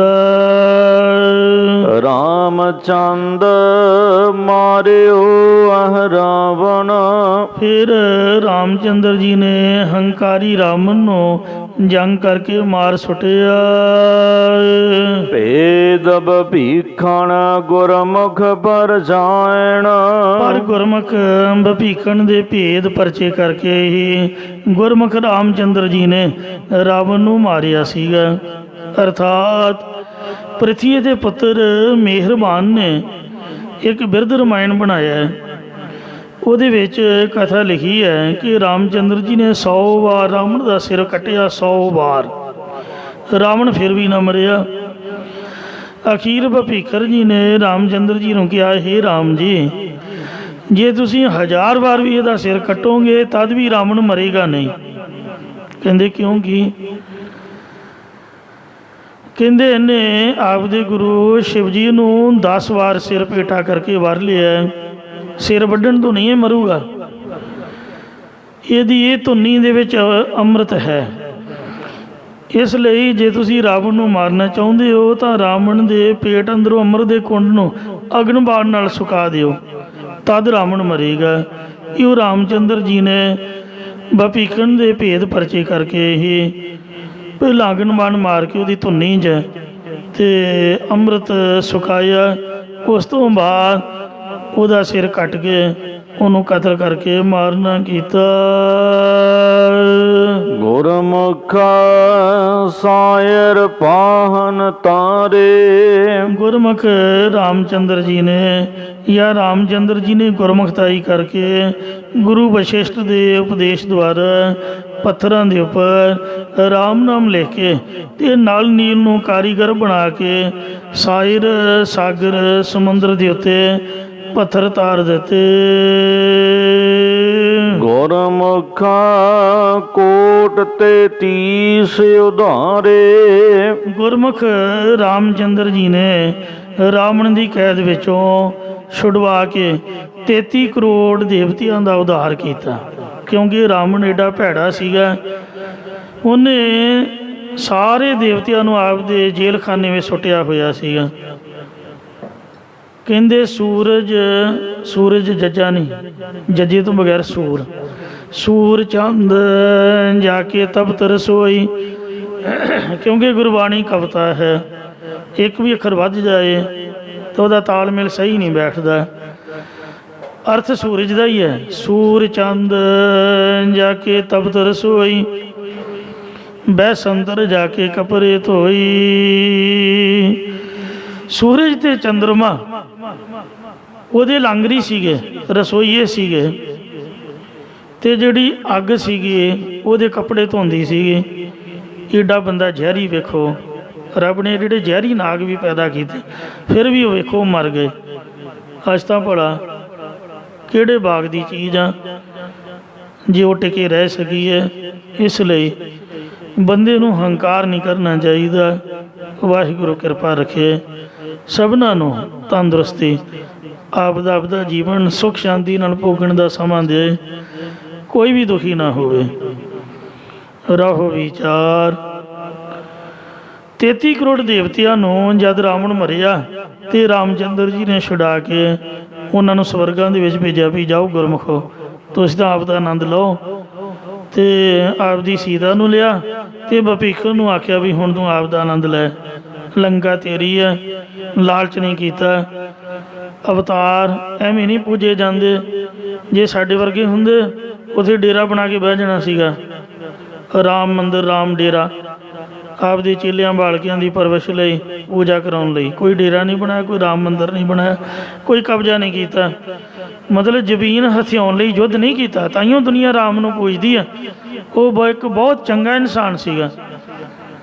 ਜੇ ਸੱਚਮੁੱਚ ਅਸੀਂ ਰਾਮ ਦੇ ਸੇਵਕ ਹਾਂ ਤੇ ਉਹਦੀ ਸਿੱਖਿਆ 'ਤੇ ਸਾਨੂੰ ਚੱਲਣਾ ਚਾਹੀਦਾ, ਭਲਾ ਕਰਨਾ ਚਾਹੀਦਾ ਦੁਨੀਆ ਦਾ। ਜਿਹਦਾ ਹੱਕ ਬਣਦਾ ਹੈ ਉਹਦਾ ਹੱਕ ਦਿਓ। ਇਹ ਨਹੀਂ ਵੀ ਰੱਬ ਨੇ ਸਾਨੂੰ ਹੀ ਢਿੱਡ ਲਾਇਆ, ਸਾਨੂੰ ਹੀ ਜ਼ਮੀਨ ਚਾਹੀਦੀ ਹੈ, ਸਾਨੂੰ ਹੀ ਰੋਟੀ ਚਾਹੀਦੀ ਹੈ। ਸਭਨਾਂ ਨੂੰ ਰੱਬ ਨੇ ਪੇਟ ਲਾਇਆ। ਇਸ ਧਰਤੀ ਦੇ ਸਭਨਾਂ ਦਾ ਅਧਿਕਾਰ ਹੈ, ਜਿਹੜਾ ਮਰਜ਼ੀ ਹੈ, ਭਾਵੇਂ ਕੋਈ ਦੈਂਤ ਹੈ, ਭਾਵੇਂ ਦੇਵਤਾ ਹੈ, ਭਾਵੇਂ ਕੋਈ ਮੁਸਲਮਾਨ ਹੈ ਤੇ ਭਾਵੇਂ ਈਸਾਈ ਹੈ। ਇਹ ਗੱਲ ਵੱਖਰੀ ਹੈ ਕਿ ਭੀਖਣ ਨੇ ਰਾਮ ਜੀ ਨੂੰ ਭੇਜ ਦਿੱਤਾ ਤੇ ਰਾਮ ਜੀ ਉਹਦੇ 'ਤੇ ਖੁਸ਼ ਸੀਗੇ, ਪਰ ਹੈ ਤਾਂ ਰਾਵਣ ਦਾ ਭਰਾ ਹੀ ਸੀਗਾ, ਦੈਂਤ ਹੀ ਸੀਗਾ। ਆਖਰ ਠੁੱਡੇ ਖਾ ਕੇ ਹਾਰ ਕੇ ਰਾਮ ਜੀ ਦੀ ਸ਼ਰਨ ਵਿੱਚ ਆਇਆ ਸੀ। ਜੇ ਚਾਹੁੰਦੇ ਤੇ ਸਾਰੀ ਉਮਰ ਉਹਨੂੰ ਨੌਕਰ ਬਣਾ ਕੇ ਰੱਖਦੇ, ਕਬਜ਼ਾ ਆਪ ਰੱਖਦੇ ਲੰਕਾ 'ਤੇ, ਪਰ ਨਹੀਂ। ਗੁਰਮੁਖਾਂ ਦਾ ਇਹ ਜੀਵਨ ਨਹੀਂ ਹੈ। ਜਿਹੜੇ ਗੁਰਮੁਖ ਨੇ, ਜੇ ਉਹ ਜੰਗ ਜੁੱਧ ਕਰਦੇ ਨੇ ਤੇ ਉਹ ਆਪਦੇ ਲਾਲਚ, ਪੈਸੇ ਵਾਸਤੇ, ਖਜ਼ਾਨੇ ਨੂੰ ਹਥਿਆਉਣ ਲਈ ਜਾਂ ਜ਼ਮੀਨ ਦੇ ਕਬਜ਼ੇ ਲਈ ਨਹੀਂ ਕਰਦੇ। ਮਹਾਂਪੁਰਖ ਸੰਤ ਗਿਆਨੀ ਜਰਨੈਲ ਸਿੰਘ ਜੀ ਖਾਲਸਾ ਪਿੰਡਾਂ ਵਾਲਿਆਂ ਦੀ ਅੱਜ ਵੀ ਬਹੁਤ ਪੈੜੇ ਲੋਕ ਨਿੰਦਿਆ ਕਰਦੇ, ਥੱਕਦੇ ਨਹੀਂ। ਉਸ ਮੌਕੇ ਵੀ ਕਈ ਨਿੰਦਕ ਲੋਕ ਬੜੀਆਂ ਗੱਲਾਂ ਕਰਦੇ, ਪਰ ਮਹਾਂਪੁਰਖਾਂ ਐਲਾਨ ਕੀਤਾ ਸੀਗਾ ਕਿ ਤੁਸੀਂ ਵੀ ਇੱਥੇ ਤੇ ਮੈਂ ਵੀ ਇੱਥੇ, ਜੋ ਮਰਜ਼ੀ ਹੋ ਜਾਏ। ਨਾ ਤਾਂ ਮੈਂ ਵੋਟਾਂ ਦੇ ਵਿੱਚ ਖੜੂੰਗਾ, ਕੋਈ ਅਹੁਦੇ ਮਰਾਤਬੇ ਦੀ ਇੱਛਾ ਨਹੀਂ ਰੱਖੂੰਗਾ, ਕੋਈ ਮੰਤਰੀ ਬਣਾ, ਕੋਈ MP, ਕੋਈ ਕੁਛ ਵੀ ਨਹੀਂ ਬਣੂੰਗਾ, ਤੇ ਨਾ ਮੈਂ ਅਕਾਲ ਤਖਤ ਦਾ ਜਥੇਦਾਰ ਬਣੂੰਗਾ। ਦੁਨੀਆ ਇਸੇ ਵਾਸਤੇ ਵਾਹ ਖੱਟਦੀ ਆ, ਕੋਈ ਨਾ ਕੋਈ ਗੱਲ ਕਰਕੇ, ਝਗੜਾ ਉਤਪੰਨ ਕਰਕੇ ਤੇ ਆਪ ਦੇ ਪੱਖ ਵਿੱਚ ਕਰਕੇ ਜਥੇਦਾਰੀਆਂ ਉਹਦੇ ਮੁਰਾਤਬੇ ਲੈਣਾ ਚਾਹੁੰਦੀ ਆ। ਪਰ ਮਹਾਂਪੁਰਖ ਕਹਿੰਦੇ ਵੀ ਜੋ ਰੱਬ ਨੇ ਸਾਨੂੰ ਦਿੱਤਾ, ਰੱਬ ਦਾ ਨਾਮ, ਅਸੀਂ ਉਹਦੇ 'ਚ ਹੀ ਸੰਤੁਸ਼ਟ ਹਾਂ। ਮੈਂ ਕੋਈ ਜਥੇਦਾਰੀ ਦਾ ਭੁੱਖਾ ਜਾਂ ਕੋਈ ਕੁਰਸੀ ਦਾ ਭੁੱਖਾ ਨਹੀਂ ਹਾਂ, ਮੈਂ ਨਹੀਂ ਕਦੀ ਵੋਟਾਂ 'ਚ ਖੜੂੰਗਾ। ਤੋ ਮਹਾਂਪੁਰਖਾਂ ਨੇ ਜੋ ਵੀ ਕੁਛ ਕੀਤਾ, ਸਾਡੀ ਨਿਗਾਹ 'ਚ ਉਹ ਮਾੜਾ ਕੀਤਾ ਜਾਂ ਚੰਗਾ ਕੀਤਾ। ਕੋਈ ਆਪ ਦੇ ਬੱਚਿਆਂ ਦਾ ਕੋਠਾ ਵੀ ਨਹੀਂ ਬਣਾਇਆ, ਕੋਈ ਉਹਨਾਂ ਦੇ ਬਾਰੇ, ਪਰਿਵਾਰ ਦੇ ਬਾਰੇ ਨਹੀਂ ਸੋਚਿਆ, ਕੋਈ ਟੱਬਰ ਨਹੀਂ ਪਾਲਿਆ, ਕੋਈ ਵਿਸ਼ੇਸ਼ ਕਿਸੇ ਸੰਸਥਾ ਬਾਰੇ ਨਹੀਂ ਸੋਚਿਆ। ਵੇਖੋ ਆਪ ਦੇ ਜਾਨ ਨਾਲੋਂ ਪਿਆਰੇ ਸਿੰਘ ਵੀ ਸ਼ਹੀਦ ਕਰਾ ਗਏ, ਆਪ ਵੀ ਕੁਰਬਾਨੀ ਕਰ ਗਏ। ਕੀ ਪ੍ਰਾਪਤ ਕੀਤਾ? ਕੁਝ ਵੀ ਨਹੀਂ, ਆਪ ਦੀ ਜਾਨ ਗਵਾ ਗਏ। ਪਰ ਉਹਨਾਂ ਦੇ ਮਨ ਦਾ ਉਤਸ਼ਾਹ ਸੀਗਾ ਵੀ ਕੌਮ ਦਾ ਘਰ ਨਹੀਂ ਬਣਿਆ, ਮੈਂ ਸਿੱਖ ਕੌਮ ਦਾ ਘਰ ਬਣਾਉਣਾ ਹੈ। ਆਪ ਦਾ ਬਣੇ ਨਾ ਬਣੇ, ਪਰ ਕੌਮ ਦਾ ਬਣਾ ਕੇ ਜਾਊਂਗਾ। ਇਹ ਉਹਨਾਂ ਦੀ ਵਡੰਗ ਸੀਗੀ। ਕ੍ਰਿਸ਼ਨ ਭਗਵਾਨ ਦੇ ਜੀਵਨ ਵੱਲ ਵੇਖ ਲਓ। ਉਹਨਾਂ ਕੰਸ ਨੇ ਸਾਰੀ ਉਮਰ ਉਹਨਾਂ ਵੈਰ ਘੁਮਾਇਆ ਤੇ ਆਖਰ ਜਦ ਪਹਿਲਵਾਨਾਂ ਦੇ ਨਾਲ ਕੁਸ਼ਤੀ ਕਰਾਈ ਚੰਡ ਤੇ ਮੁੰਡ ਨਾਲ, ਮਾਰ ਕਸੁੰਨ ਉਹਨਾਂ ਦੇ ਜਬਾੜੇ ਪਾੜ ਸੁੱਟੇ। ਕ੍ਰਿਸ਼ਨ ਨੇ ਸੀ ਛੋਟਾ ਜਿਹਾ ਹੀ, ਸਲਿਮ ਜਿਹਾ ਸਰੀਰ, ਕੋਈ ਮੋਟਾ ਤਾਜ਼ਾ ਭਲਵਾਨਾਂ ਵਰਗਾ ਨਹੀਂ, ਸਾਡੇ ਵਰਗਾ ਸੀਗਾ, ਪਰ ਚੁਸਤ ਇੰਨਾ ਸੀਗਾ।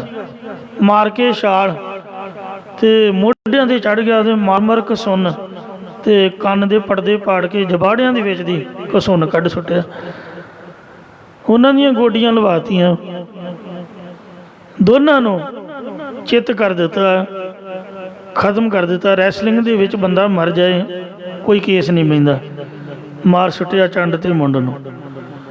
ਕੰਸ ਦਾ ਮਤਲਬ ਸੀ ਵੀ ਕ੍ਰਿਸ਼ਨ ਮਾਰਿਆ ਜਾਊਗਾ, ਪਰ ਮਾਰੇ ਗਏ ਚੰਡ ਤੇ ਮੁੰਡ। ਤੇ ਫਿਰ ਉਹਨੇ ਮਾਰੀ ਛਾਲ ਆਪਦੇ ਮਾਮੇ ਦੇ, ਮਾਰ ਕੇ ਚਪੇੜ ਤੇ ਉਹਦਾ ਮੁਕਟ ਉਹ ਸੁੱਟਿਆ। ਕੇਸਾਂ ਤੋਂ ਮਾਰ ਕੇ ਵਲੇਟਾ ਆਪਦੇ ਹੱਥ ਬਾਂਹ ਦੇ ਨਾਲ ਤੇ ਸਾਰੇ ਜ਼ੋਰ ਨਾਲ ਪਟਕਾ ਕੇ ਉਹਨੂੰ ਤਖਤ ਤੋਂ ਠਾਹ ਮਾਰ ਕੇ ਰਦਵਾਨੀ ਵਰਗਾ ਸਿਰ ਪਟਕਾ ਕੇ ਫੋੜ ਦਿੱਤਾ। ਫਿਰ ਆਪਦੇ ਨਾਨੇ ਨੂੰ, ਆਪਦੀ ਮਾਂ ਨੂੰ, ਦੇਵਕੀ ਨੂੰ ਤੇ ਵਾਸਦੇਵ ਨੂੰ ਉਹਦੇ ਚੋਂ ਕੱਢਿਆ, ਜੇਲ੍ਹ ਚੋਂ ਬਾਹਰ। ਨਾਨੇ ਨੂੰ ਬਾਹਰ ਕੱਢਿਆ, ਉਗਰਸੈਨ ਨੂੰ, ਉਗਰਸੈਨ ਕੋ ਰਾਜ ਦਿਓ। ਉੱਥੇ ਸਾਧ ਸੰਗਤ ਜੀ ਉਹ ਆਪ ਕਬਜ਼ਾ ਨਹੀਂ ਜਮਾਇਆ, ਕੋਈ ਆਪ ਦਾ ਡੇਰਾ ਨਹੀਂ, ਕੋਈ ਪੁਰੀ ਨਹੀਂ ਵਸਾਈ, ਕੋਈ ਆਪ ਦਾ ਮੰਦਰ ਨਹੀਂ ਬਣਾਇਆ, ਕੋਈ ਆਪ ਦੀ ਪੂਜਾ ਨਹੀਂ ਕਰਾਈ। ਜੋ ਆਪਦੇ ਨਾਨੇ ਦਾ ਹੱਕ ਬਣਦਾ ਸੀ, ਆਖਿਆ ਨਾਨਾ ਜੀ ਆਓ ਬੈਠੋ, ਸਿੰਘਾਸਨ 'ਤੇ ਉਹਨੂੰ ਬਿਠਾਇਆ ਤੇ ਮਾਂ ਪਿਓ ਨੂੰ ਆਜ਼ਾਦ ਕਰਾ ਕੇ ਇਉਂ ਦੁਨੀਆ ਨੂੰ ਆਨੰਦ ਮੰਗਲ ਕੀਤਾ। ਇਹ ਭਗਵਾਨਾਂ ਦੇ ਆਪਾਂ ਨਾਂ ਤੇ ਲੈਂਦੇ ਆ ਤੇ ਪਰ ਸਾਧ ਸੰਗਤ ਜੀ ਉਹ ਮੰਨਦੇ ਵੀ ਆ, ਪਰ ਉਹਨਾਂ ਦੀਆਂ ਗੱਲਾਂ ਨੂੰ ਮੰਨਣ ਵਾਸਤੇ ਤਿਆਰ ਨਹੀਂ ਆ। ਬੜੇ ਉੱਚੇ ਸੁੱਚੇ ਜੀਵਨ ਵਾਲੇ ਸੀ ਰਾਮ ਦੇ ਕ੍ਰਿਸ਼ਨ ਮਹਾਰਾਜ। ਮੈਂ ਉਹਨਾਂ ਦਾ ਸ਼ਰਧਾਲੂ ਪ੍ਰੇਮੀ ਹਾਂ। ਸ੍ਰੀ ਗੁਰੂ ਨਾਨਕ ਦੇਵ ਮਹਾਰਾਜ ਜੀ ਦਾ ਜੀਵਨ ਪੜ੍ਹਨ ਤੋਂ ਪਹਿਲਾਂ ਮੈਂ ਰਮਾਇਣ ਪੜ੍ਹੀ ਆ ਤੇ ਭਗਵਦ ਗੀਤਾ ਪੜ੍ਹੀ ਹੈ। ਉਹਦੇ ਤੋਂ ਬਾਅਦ ਭਾਈ ਬਾਲੇ ਵਾਲੀ ਜਨਮ ਸਾਖੀ ਹੱਥ 'ਚ ਫੜ ਕੇ ਤੇ ਦਰਬਾਰ ਸਾਹਿਬ ਤੋਂ ਲਿਆ ਕੇ ਫਿਰ ਉਹਨੂੰ 2 ਵਾਰ ਪੜ੍ਹਿਆ। ਗੁਰੂਆਂ ਦੇ ਜੀਵਨ ਤੋਂ ਪਹਿਲਾਂ ਇਹਨਾਂ ਭਗਵਾਨਾਂ ਦੇ ਜੀਵਨ ਨੂੰ ਵਾਚਿਆ ਤੇ ਗੁਰਬਾਣੀ ਦੀ ਸੰਧਿਆ ਸੰਪੂਰਨ ਹੁੰਦਿਆਂ ਸਾਰੀ ਸ੍ਰੀ ਦਸਮ ਗ੍ਰੰਥ ਵਿੱਚੋਂ ਕਲਗੀਧਰ ਦੀ ਲਿਖੀ 24 ਅਵਤਾਰਾਂ ਦੀ ਕਥਾ ਪੜ੍ਹੀ ਹੈ। ਕਿਉਂਕਿ ਚੰਗੇ ਇਨਸਾਨ ਸੀਗੇ, ਮਹਾਰਾਜ ਨੇ ਐਵੇਂ ਕਥਾ ਨਹੀਂ ਲਿਖੀ ਹੈ, ਚੰਗੇ ਬੰਦਿਆਂ ਦੀ, ਸੂਰਮਿਆਂ ਦੀ ਕਥਾ ਲਿਖੀ ਹੈ। ਤੇ ਇਸ ਵਾਸਤੇ ਗੁਰਮੁਖ ਸੀਗਾ, ਮਹਾਰਾਜ ਨੇ ਗੁਰਮੁਖ ਲਿਖਿਆ ਰਾਮ ਨੂੰ। ਆਪਾਂ ਕਿਵੇਂ ਉਹਦੀ ਨਿੰਦਿਆ ਕਰ ਸਕਦੇ ਹਾਂ ਬਈ? ਕੋਈ ਔਗਣ, ਕੋਈ ਵਕਾਰ ਤਾਂ ਨਹੀਂ ਸੀ। ਰਾਮਚੰਦਰ ਸੱਚਾ ਸੁੱਚਾ ਸੀਗਾ, ਇੱਕ ਆਪ ਦੀ ਧਰਮ ਪਤਨੀ ਤੇ ਉਹਦਾ ਨਿਸ਼ਚਾ ਸੀਗਾ। ਸੀਤਾ ਵੀ ਸੋਨੇ ਵਰਗੀ ਸੀਗੀ। ਆਪਾਂ ਫਿਰ ਕਿਉਂ ਮਾੜਾ ਕਹਿੰਦੇ ਬਈ? ਜੇ ਮਹਾਰਾਜ ਨੇ ਗੁਰਮੁਖ ਆਖਿਆ, ਸਾਡੇ ਨੂੰ ਤਾਂ ਚੰਗਾ ਹੀ ਸੀਗਾ। ਸੋ ਇਉਂ ਗੁਰਮੁਖ ਰਾਮ ਜੀ ਨੇ, ਰਾਮ ਦਾ ਨਾਮ ਵੇਖੋ ਕਿੰਨਾ ਨਿਸ਼ਚਾ ਸੀਗਾ, ਪੱਥਰਾਂ 'ਤੇ ਲਿਖ ਕੇ ਤੇ ਸਮੁੰਦਰ 'ਤੇ ਪੁਲ ਬਣਾ ਕੇ ਲੰਕਾ ਨੂੰ ਚਿੱਤ ਕਰਕੇ ਫਿਰ ਲੋਭ ਲਾਲਚ ਤੋਂ ਬਗੈਰ ਹੋ ਕੇ ਤੇ ਭੀਖਨ ਨੂੰ ਰਾਜ ਭਾਗ 'ਤੇ ਬਿਠਾਇਆ ਤੇ ਆਪ ਸੀਤਾ ਲੈ ਕੇ ਆਪ ਦੇ ਰਾਹੇ ਪਏ। ਇੰਝ ਇਹ ਗੁਰਮੁਖਾਂ ਦਾ ਜੀਵਨ ਹੈ ਕਿ ਉਹ ਲਾਲਚ ਨਹੀਂ ਕਰਦੇ ਨੇ। ਜੇ ਜੰਗ ਯੁੱਧ ਵੀ ਕਰਨ ਤੇ ਬਿਨਾਂ ਲਾਲਚ ਤੋਂ ਬਿਨਾਂ ਸਵਾਰਥ ਤੋਂ ਕਰਦੇ ਹਨ। ਸੋ ਇਹ ਮਹਾਰਾਜ ਨੇ ਗੁਰਮੁਖਾਂ ਬਾਬਤ ਲਿਖਿਆ ਹੈ। ਆਓ ਹੁਣ ਇਹਦਾ ਅੰਤਰੀ ਵਰਤ ਸਰਵਣ ਕਰੀਏ। ਉਚਾਰਨ ਕਰੋ ਸਤਨਾਮ ਸ੍ਰੀ ਵਾਹਿਗੁਰੂ ਜੀ। ਗੁਰਮੁਖ ਕੋਟ 33 ਸੁਧਾਰੇ। ਗੁਰਮੁਖ ਰਾਮ ਜੀ ਨੇ 33 ਕਰੋੜ ਦੇਵਤਿਆਂ ਨੂੰ ਰਾਵਣ ਦੀ ਕੈਦ ਵਿੱਚੋਂ ਛੁਡਾ ਕੇ ਉਹਨਾਂ ਦਾ ਉਧਾਰ ਕੀਤਾ। ਗੁਰਮੁਖਾ ਬਾਦਿਓ ਸੇਤ ਬੇਦਾਤਾ। ਮੁਖੀ ਗੁਰਾਂ ਨੇ ਸੰਸਾਰੀ ਜੀਵਾਂ ਨੂੰ ਸੰਸਾਰ ਸਮੁੰਦਰ ਤੋਂ ਤਾਰਨ ਵਾਸਤੇ ਵੇਖੋ ਅੰਮ੍ਰਿਤ ਸਰੋਵਰ ਦੇ ਉੱਪਰ ਸੱਚਖੰਡ ਸ੍ਰੀ ਹਰਿਮੰਦਰ ਸਾਹਿਬ ਨੂੰ ਜਾਣ ਵਾਸਤੇ ਪ੍ਰਤੱਖ ਪੁਲ ਬਣਾਇਆ ਹੈ। ਉਹਦੇ ਵਿੱਚ ਦੀ ਪਾਣੀ ਕ੍ਰੋਸ ਹੁੰਦਾ, ਸਵਰਗਦਾਰੀਆਂ ਬਣਾਈਆਂ ਨੇ। ਕੋਈ ਉਦੋਂ ਸਰੀਆ ਨਹੀਂ ਸੀ ਹੁੰਦਾ, ਕੋਈ ਸੀਮਟ ਨਹੀਂ ਸੀ ਹੁੰਦਾ। ਬਿਨਾਂ ਸਰੀਏ ਤੇ ਬਿਨਾਂ ਸੀਮਟ ਤੋਂ ਵੇਖੋ ਕਿੰਨਾ ਕਾਮਯਾਬ ਹੈ ਪੁਲ। ਵੇਖੋ ਕਦੋਂ ਦਾ ਬਣਿਆ ਹੋਇਆ। ਇਉਂ ਵਿੱਚ ਕੀਰਤਨ ਪ੍ਰਾਰੰਭ ਕਰਕੇ ਤੇ ਸੱਚਖੰਡ ਦੇ ਦਰਸ਼ਨ ਕਰਾਏ। ਇਹ ਗੁਰਮੁਖ ਗੁਰੂ ਰਾਮਦਾਸ ਸ੍ਰੀ ਗੁਰੂ ਅਰਜਨ ਦੇਵ ਜੀ ਨੇ ਕਿਰਪਾ ਕੀਤੀ ਹੈ। ਇਸੇ ਪ੍ਰਕਾਰ ਗੁਰਮੁਖਾ ਬਾਂਧਿਓ ਸੇਤ ਬੇਦਾਤਾ। ਮੁਖੀ ਗੁਰਾਂ ਨੇ ਸੰਸਾਰੀ ਜੀਵਾਂ ਨੂੰ ਸੰਸਾਰ ਸਮੁੰਦਰ ਤੋਂ ਤਾਰਨ ਵਾਸਤੇ ਸੰਸਾਰ ਦੇ ਅੰਦਰ ਫਲ ਵਰਦਾਤੇ ਪਰਮੇਸ਼ਰ ਦੇ ਨਾਮ ਦਾ ਪੁਲ ਕਿਹੜਾ ਬੰਨਿਆ? ਸ੍ਰੀ ਗੁਰੂ ਗ੍ਰੰਥ ਸਾਹਿਬ ਜੀ ਦਾ ਸਰੂਪ ਤਿਆਰ ਕੀਤਾ। ਰਾਗੀ ਸਿੱਖਾਂ ਨੇ ਕੱਚੀ ਬਾਣੀ ਦੀ ਪੰਕਤੀ ਪੜ੍ਹੀ। ਗੁਰੂ ਸਾਹਿਬ ਨੇ ਰੋਕਿਆ, ਇਹ ਸੱਚੀ ਬਾਣੀ ਦਾ ਕੀਰਤਨ ਸੁਣਾਓ। ਫਿਰ ਬਾਬਾ ਬੁੱਢਾ ਜੀ ਨੇ ਬੇਨਤੀ ਕੀਤੀ, ਸੱਚੀ ਬਾਣੀ ਦੀ ਪਹਿਚਾਣ ਨਹੀਂ ਹੈ ਜੀ, ਸੰਕਲਪ ਕਰੋ। ਮਾਰੇ ਕਹਿੰਦੇ ਪੋਥੀਆਂ ਲਿਆਓ। ਤੇ ਬਾਬਾ ਬੁੱਢਾ ਸਾਹਿਬ ਜੀ ਲੈਣ ਗਏ। ਬਾਬੇ ਮੋਹਨ ਨੇ ਪੋਥੀਆਂ ਨਹੀਂ ਦਿੱਤੀਆਂ, ਸਮਾਧੀ ਨਹੀਂ ਖੋਲ੍ਹੀ। ਭਾਈ ਗੁਰਦਾਸ ਜੀ ਗਏ, ਉਹ ਵੀ ਸਮਾਧੀ ਨਾ ਖੋਲ੍ਹ ਸਕੇ। ਫਿਰ ਗੁਰੂ ਸਾਹਿਬ ਆਪ ਗਏ ਤੇ ਬਾਬਾ ਮੋਹਨ ਜੀ ਦੀ ਕੀਰਤਨ ਕਰਕੇ ਸਮਾਧੀ ਖੋਲ੍ਹੀ। ਪੋਥੀਆਂ ਪ੍ਰਾਪਤ ਹੋਈਆਂ। ਸੋਹਣੇ ਪਾਲਕੀ ਖਾਸੇ ਵਿੱਚ ਬਿਰਾਜਮਾਨ ਕਰਕੇ ਨੰਗੇ ਚਰਨੀ ਚੌਰ ਕਰਦੇ ਆ। 68 ਘਾਟ ਵਾਲੇ ਸਥਾਨ ਦੇ ਰਾਤ ਨੂੰ ਪਹੁੰਚ ਕੇ ਸਾਰੀ ਰਾਤ ਅਖੰਡ ਕੀਰਤਨ ਕੀਤਾ। ਅੰਮ੍ਰਿਤ ਵੇਲੇ ਗੁਰਦੁਆਰਾ ਸ੍ਰੀ ਰਾਮਸਰ ਸਾਹਿਬ ਵਾਲੇ ਪਾਵਨ ਸਥਾਨ 'ਤੇ 2 ਤੰਬੂ ਲਵਾ ਕੇ ਤੇ ਇੱਕ ਵਿੱਚ ਆਪ ਦਾ ਨਿਵਾਸ, ਦੂਜੇ ਵਿੱਚ ਮਹਾਰਾਜ ਦੀ ਲਿਖਾਈ ਪ੍ਰਾਰੰਭ ਕਰਵਾਈ। ਇੱਕ ਭਾਈ ਗੁਰਦਾਸ ਦਾ ਤੰਬੂ ਲਵਾਇਆ। ਇਹ ਮਹਾਰਾਜ ਨੇ ਸ੍ਰੀ ਗੁਰੂ ਗ੍ਰੰਥ ਸਾਹਿਬ ਜੀ ਨੂੰ ਆਪ ਦੀ ਹਜ਼ੂਰੀ 'ਚ ਲਿਖਾ ਕੇ 1661 ਸੰਮਤ ਬਿਕਰਮੀ ਨੂੰ ਸੱਚਖੰਡ ਸ੍ਰੀ ਹਰਿਮੰਦਰ ਸਾਹਿਬ ਦੇ ਵਿੱਚ ਬਾਬਾ ਬੁੱਢਾ ਸਾਹਿਬ ਨੂੰ ਅੱਡ ਗ੍ਰੰਥੀ ਲਾ ਕੇ ਪ੍ਰਕਾਸ਼ ਕਰਵਾਇਆ। ਹੁਕਮਨਾਮਾ ਆਇਆ ਸੋਹੀ ਮਹੱਲਾ ਪੰਜਵਾ। ਸੰਤਾਂ ਕੇ ਕਾਰਜ ਆਪ ਖਲੋਇਆ, ਹਰ ਕੰਮ ਕਰਾਵਣ ਆਇਆ ਰਾਮ। ਤਰਤ ਸੁਹਾਵੀ ਤਾਲ ਸੁਹਾਵੈ, ਵਿੱਚ ਅੰਮ੍ਰਿਤ ਜਲ ਛਾਇਆ ਰਾਮ। ਇਹ ਮੁਖੀ ਗੁਰਾਂ ਨੇ ਸੰਸਾਰ ਸਮੁੰਦਰ ਤੋਂ ਪਾਰ ਉਤਾਰਨ ਲਈ ਸ੍ਰੀ ਗੁਰੂ ਗ੍ਰੰਥ ਸਾਹਿਬ ਜੀ ਦੀ ਬਾਣੀ ਦਾ ਪੁਲ ਬਣਾਇਆ ਹੈ। ਗੁਰੂ ਗ੍ਰੰਥ ਸਾਹਿਬ ਇੱਕ ਪੁਲ ਹੈ ਜਿਹਦੇ 'ਤੇ ਚੜ੍ਹ ਕੇ ਬਾਣੀ ਪੜ੍ਹ ਕੇ ਜੀਵ ਆਤਮਾ ਇਹ ਸੰਸਾਰ ਸਮੁੰਦਰ ਤੋਂ ਪਾਰ ਉਤਰ ਸਕਦੀ ਹੈ। ਇਸੇ ਪ੍ਰਕਾਰ ਗੁਰਮੁਖਾ ਬਾਂਧਿਓ ਸੇਤ ਬੇਦਾਤਾ। ਗੁਰਮੁਖ ਜਨਾਂ ਨੇ ਪਰਉਪਕਾਰ ਵਾਸਤੇ ਫਲ ਵਰਦਾਤੇ ਪਰਮੇਸ਼ਰ ਦੇ ਨਾਮ ਦਾ ਸੰਸਾਰ ਵਿੱਚ ਪੁਲ ਬੰਨ੍ਹਿਆ ਹੈ। ਸੋ ਸਾਈ ਨਾਮ ਅਮੋਲ ਕੀਮ ਨ ਕੋਈ ਜਾਣ ਦੋ, ਜਿਨ੍ਹਾਂ ਭਾਗ ਮਥਾਏ ਸੇ ਨਾਨਕ ਹਰੰਗ ਮਾਣ ਦੋ। ਇਸੇ ਪ੍ਰਕਾਰ ਗੁਰਮੁਖ ਬਾਂਧਿਓ ਸੇਤ ਬੇਦਾਤਾ। ਜਿਵੇਂ ਸੇਤ ਨਾਮ ਹੈ ਪੁਲ ਦਾ, ਪੁਲ ਰਾਹੀਂ ਬਾਲਕ ਕੀ, ਬਿਰਧ ਕੀ, ਨੌਜਵਾਨ ਕੀ, ਇਸਤਰੀ ਕੀ, ਪੁਰਸ਼ ਕੀ ਸਾਰੇ ਦਰਿਆਦਿਕ ਤੋਂ ਪਾਰ ਹੋ ਸਕਦੇ ਨੇ। ਇਸੇ ਤਰ੍ਹਾਂ ਬਾਲਕਾਂ ਦੀ ਤਰ੍ਹਾਂ ਅਗਿਆਨੀ ਪੁਰਸ਼, ਬਿਰਧਾਂ ਦੀ ਤਰ੍ਹਾਂ ਹੰਕਾਰੀ ਪੁਰਸ਼, ਨੌਜਵਾਨਾਂ ਦੀ ਤਰ੍ਹਾਂ ਸਾਧਨ ਸੰਪੰਨ ਪੁਰਖ ਤੇ ਇਸਤਰੀ ਦੀ ਤਰ੍ਹਾਂ ਕੋਮਲ ਚਿੱਤ ਪੁਰਖ ਆਦਿਕ ਪੁਰਖ ਮੁਖੀ ਗੁਰਾਂ ਦੇ ਬਣਾਏ ਹੋਏ ਪਰਮੇਸ਼ਰ ਦੇ ਨਾਮ ਰੂਪੀ ਪੁਲ ਰਾਹੀਂ ਸੰਸਾਰ ਰੂਪ ਦਰਿਆ ਤੋਂ ਪਾਰ ਹੋ ਸਕਦੇ। ਸਾਰਿਆਂ ਦੀ ਕਲਿਆਣ ਹੋ ਸਕਦੀ। ਘਰ ਘਰ ਅੰਦਰ ਧਰਮਸਾਲ ਹੋਵੇ, ਕੀਰਤਨ ਸਦਾ ਵਸੂਐ। ਮਹਾਂਪੁਰਖ ਬਾਬਾ ਆਨੰਦ ਸਿੰਘ ਸਾਹਿਬ ਨੇ ਕਿੰਨੀ ਕਿਰਪਾ ਕੀਤੀ। ਸ੍ਰੀ ਸੁਖਮਨੀ ਸਾਹਿਬ ਜੀ ਦੇ ਪਾਠਾਂ ਦੀਆਂ ਲੜੀਆਂ, ਅੰਬ ਸਾਹਿਬ ਲੜੀ ਚੱਲ ਰਹੀ ਹੈ ਹੁਣ। ਮਾਈਆਂ ਬੀਬੀਆਂ ਕਈ ਵਿੱਚ ਅਨਪੜ੍ਹ ਵੀ, ਅਤੇ ਸਾਰੇ ਵੇਖੋ ਰੋਜ਼ ਸੁਖਮਨੀ ਸਾਹਿਬ ਦਾ ਪਾਠ ਉੱਚੀ ਉੱਚੀ ਬੋਲ ਕੇ ਜ਼ਬਾਨੀ ਯਾਦ ਹੋ ਜਾਂਦਾ। ਇੱਥੇ ਕਿੰਨੇ ਜਥੇ ਨੇ, ਅਤੇ ਨਾਲੇ ਸੇਵਾ, ਹਾਜ਼ਰੀ, ਲੰਗਰ ਪਾਣੀ, ਸਰਬੱਤ ਦਾ ਭਲਾ।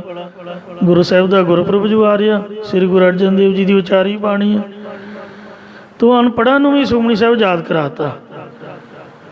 ਇਹੋ ਜਿਹੀ ਮਹਾਰਾਜ ਦੀ ਬਾਣੀ ਦਾ ਪੁਲ ਹੈ, ਇਉਂ ਮਹਾਂਪੁਰਖਾਂ ਨੇ ਪ੍ਰਚਾਰ ਕੀਤਾ। ਆ ਜੋ ਕਥਾ ਹੈ ਅੰਮ੍ਰਿਤ ਬਾਣੀ ਦੀ, ਕਦੀ ਸੁਪਨਾ ਵੀ ਨਹੀਂ ਸੀ ਲਿਆ ਵੀ ਸਾਨੂੰ ਵੀ ਮਹਾਰਾਜ ਅੱਖਰ ਪੜ੍ਹਨੇ ਸਿਖਾਊਗਾ ਜਾਂ ਕੁਛ ਸਮਝ ਆਊਗੀ। ਮਹਾਂਪੁਰਖ ਬਾਬਾ ਜੀ, ਬਾਬਾ ਜਰਨੈਲ ਸਿੰਘ ਉਹਨਾਂ ਦੇ ਦਰਸ਼ਨ ਕਰੀਦੇ, ਉਹਨਾਂ ਦੇ ਪਾਵਨ ਮੁਖਾਰ ਬਿੰਦ ਤੋਂ ਕਥਾ ਸੁਣੀਦੀ। ਤੋ ਇਹ ਸੰਤਾਂ ਦੀ ਕਿਰਪਾ ਦੇ ਨਾਲ ਵੇਖੋ ਸੰਗਤ ਦੇ ਵਿੱਚੋਂ ਮਹਾਰਾਜ ਨੇ ਸਾਨੂੰ ਕਲਯੁਗੀ ਜੀਵਾਂ ਨੂੰ ਵੀ ਆਪ ਦੇ ਚਰਨੀ ਲਾਇਆ। ਇਹ ਬਹਾਨਾ ਅਤੇ ਪੁਲ ਦੇ ਉੱਪਰ ਦੀ ਭਾਵੇਂ ਅੱਖਾਂ ਬੰਦ ਕਰਕੇ ਨਿਕਲੀ ਜਾਓ, ਖੋਲ੍ਹਣ ਦੀ ਲੋੜ ਹੀ ਨਹੀਂ, ਉਵੇਂ ਹੀ ਬੰਦਾ ਪਾਰ ਹੋ ਜਾਂਦਾ। ਅਤੇ ਦਰਿਆ ਲੰਘਣਾ ਵੇਖੋ ਕਿੰਨਾ ਔਖਾ ਹੁੰਦਾ ਹੈ, ਕਿੰਨਾ ਖਤਰਾ ਹੁੰਦਾ, ਅਤੇ ਬੜੀ ਸ਼ਤਰਾਂ ਦੇ ਨਾਲ ਪਾਰ ਲੰਘਿਆ ਜਾਂਦਾ। ਇਉਂ ਟਕਸਾਲੀ ਮਹਾਂਪੁਰਖਾਂ ਨੇ ਕਥਾ ਦਾ ਪੁਲ ਬਣਾ ਤਾ ਵੀ ਅੱਖਾਂ ਬੰਦ ਕਰਕੇ ਸੁਦੇ ਸਿੱਧੀ ਤੁਰੇ ਜਾਓ।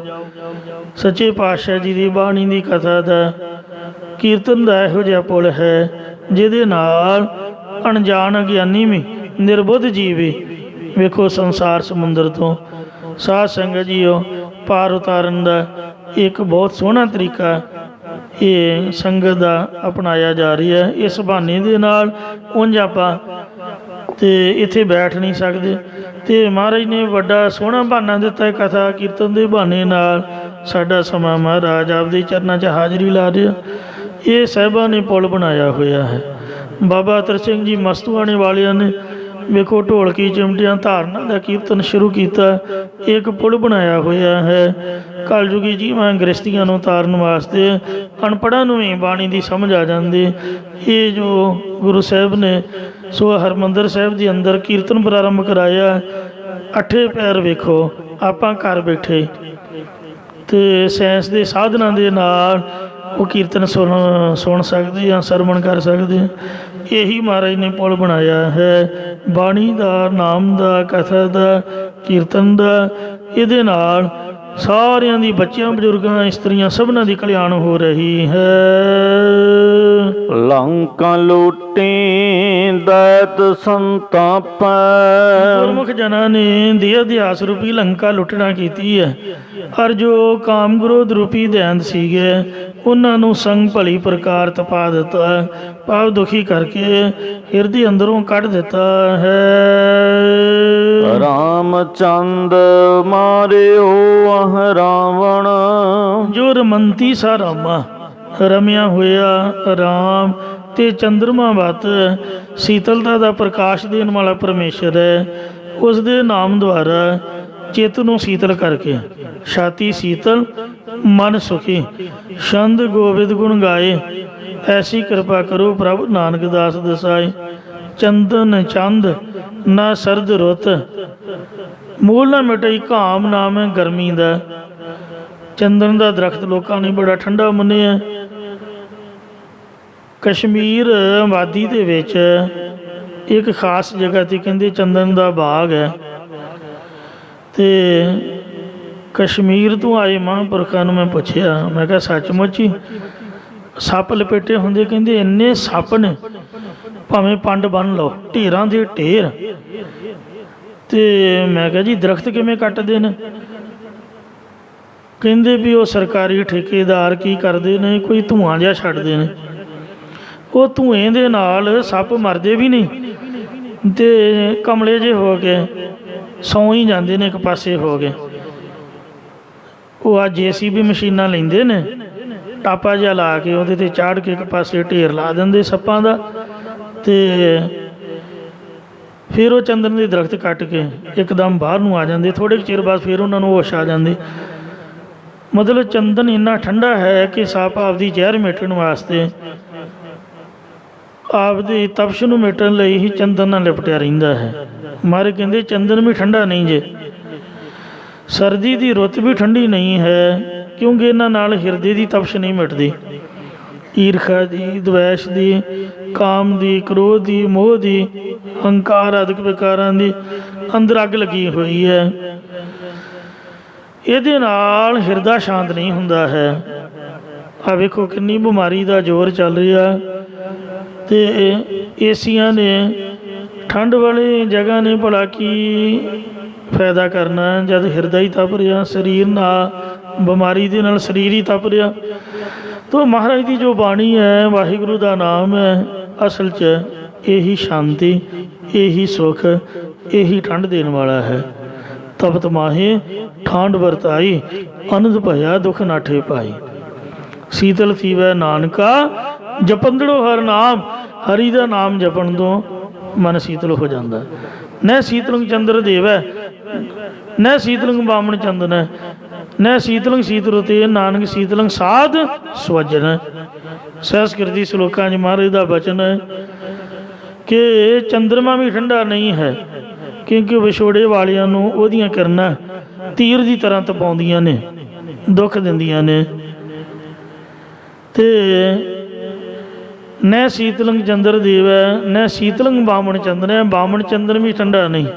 ਨੈ ਸੀਤਲੰਗ ਸੀਤ ਰੁਤੇਨ, ਪੋਹ ਮਾਘ ਦੀਆਂ ਠੰਡੀਆਂ ਰਾਤਾਂ ਵੀ ਠੰਡੀਆਂ ਨਹੀਂ, ਕਿਉਂਕਿ ਆ ਜਿਹੜੇ ਗੰਗੂ ਬ੍ਰਾਹਮਣ ਵਰਗੇ ਸੀਗੇ, ਉਹ ਵੇਖੋ ਇਹਨਾਂ ਠੰਡੀਆਂ ਰਾਤਾਂ 'ਚ ਤਪਦੇ ਤਪਦੇ ਵੇਖੋ ਸੜ ਕੇ ਤ੍ਰਿਸ਼ਨਾ ਦੀ ਅੱਗ ਦੇ ਵਿੱਚ ਹੀ ਮਰ ਗਏ। ਇੱਕ ਮੋਹਰਾਂ 'ਤੇ ਉਹਦਾ ਮਨ ਡੁੱਲ ਗਿਆ। ਮਾਤਾ ਜੀ ਕਹਿਣ ਲੱਗੇ, ਨਿਕੰਮਿਆ, ਇੱਕ ਥੈਲੀ ਕੀ ਜੇ ਤੂੰ ਕਹੇ ਤੈਨੂੰ ਮੈਂ ਸਾਰਾ ਖਜ਼ਾਨਾ ਦੇ ਦੂੰ, ਪਰ ਤੂੰ ਬੱਚਿਆਂ ਦੇ ਕਹਿਰਤ ਨਾ ਗੁਜ਼ਾਰ। ਇਹ ਗੁਰੂ ਜੀ ਦੇ ਬੱਚੇ ਨੇ, ਇਹਨਾਂ ਦੇ ਰਹਿਮ ਕਰ। ਤੂੰ ਕਾਹਦੀ ਖਾਤਰ ਇਸ ਤਰ੍ਹਾਂ ਕਰ ਰਿਹਾ?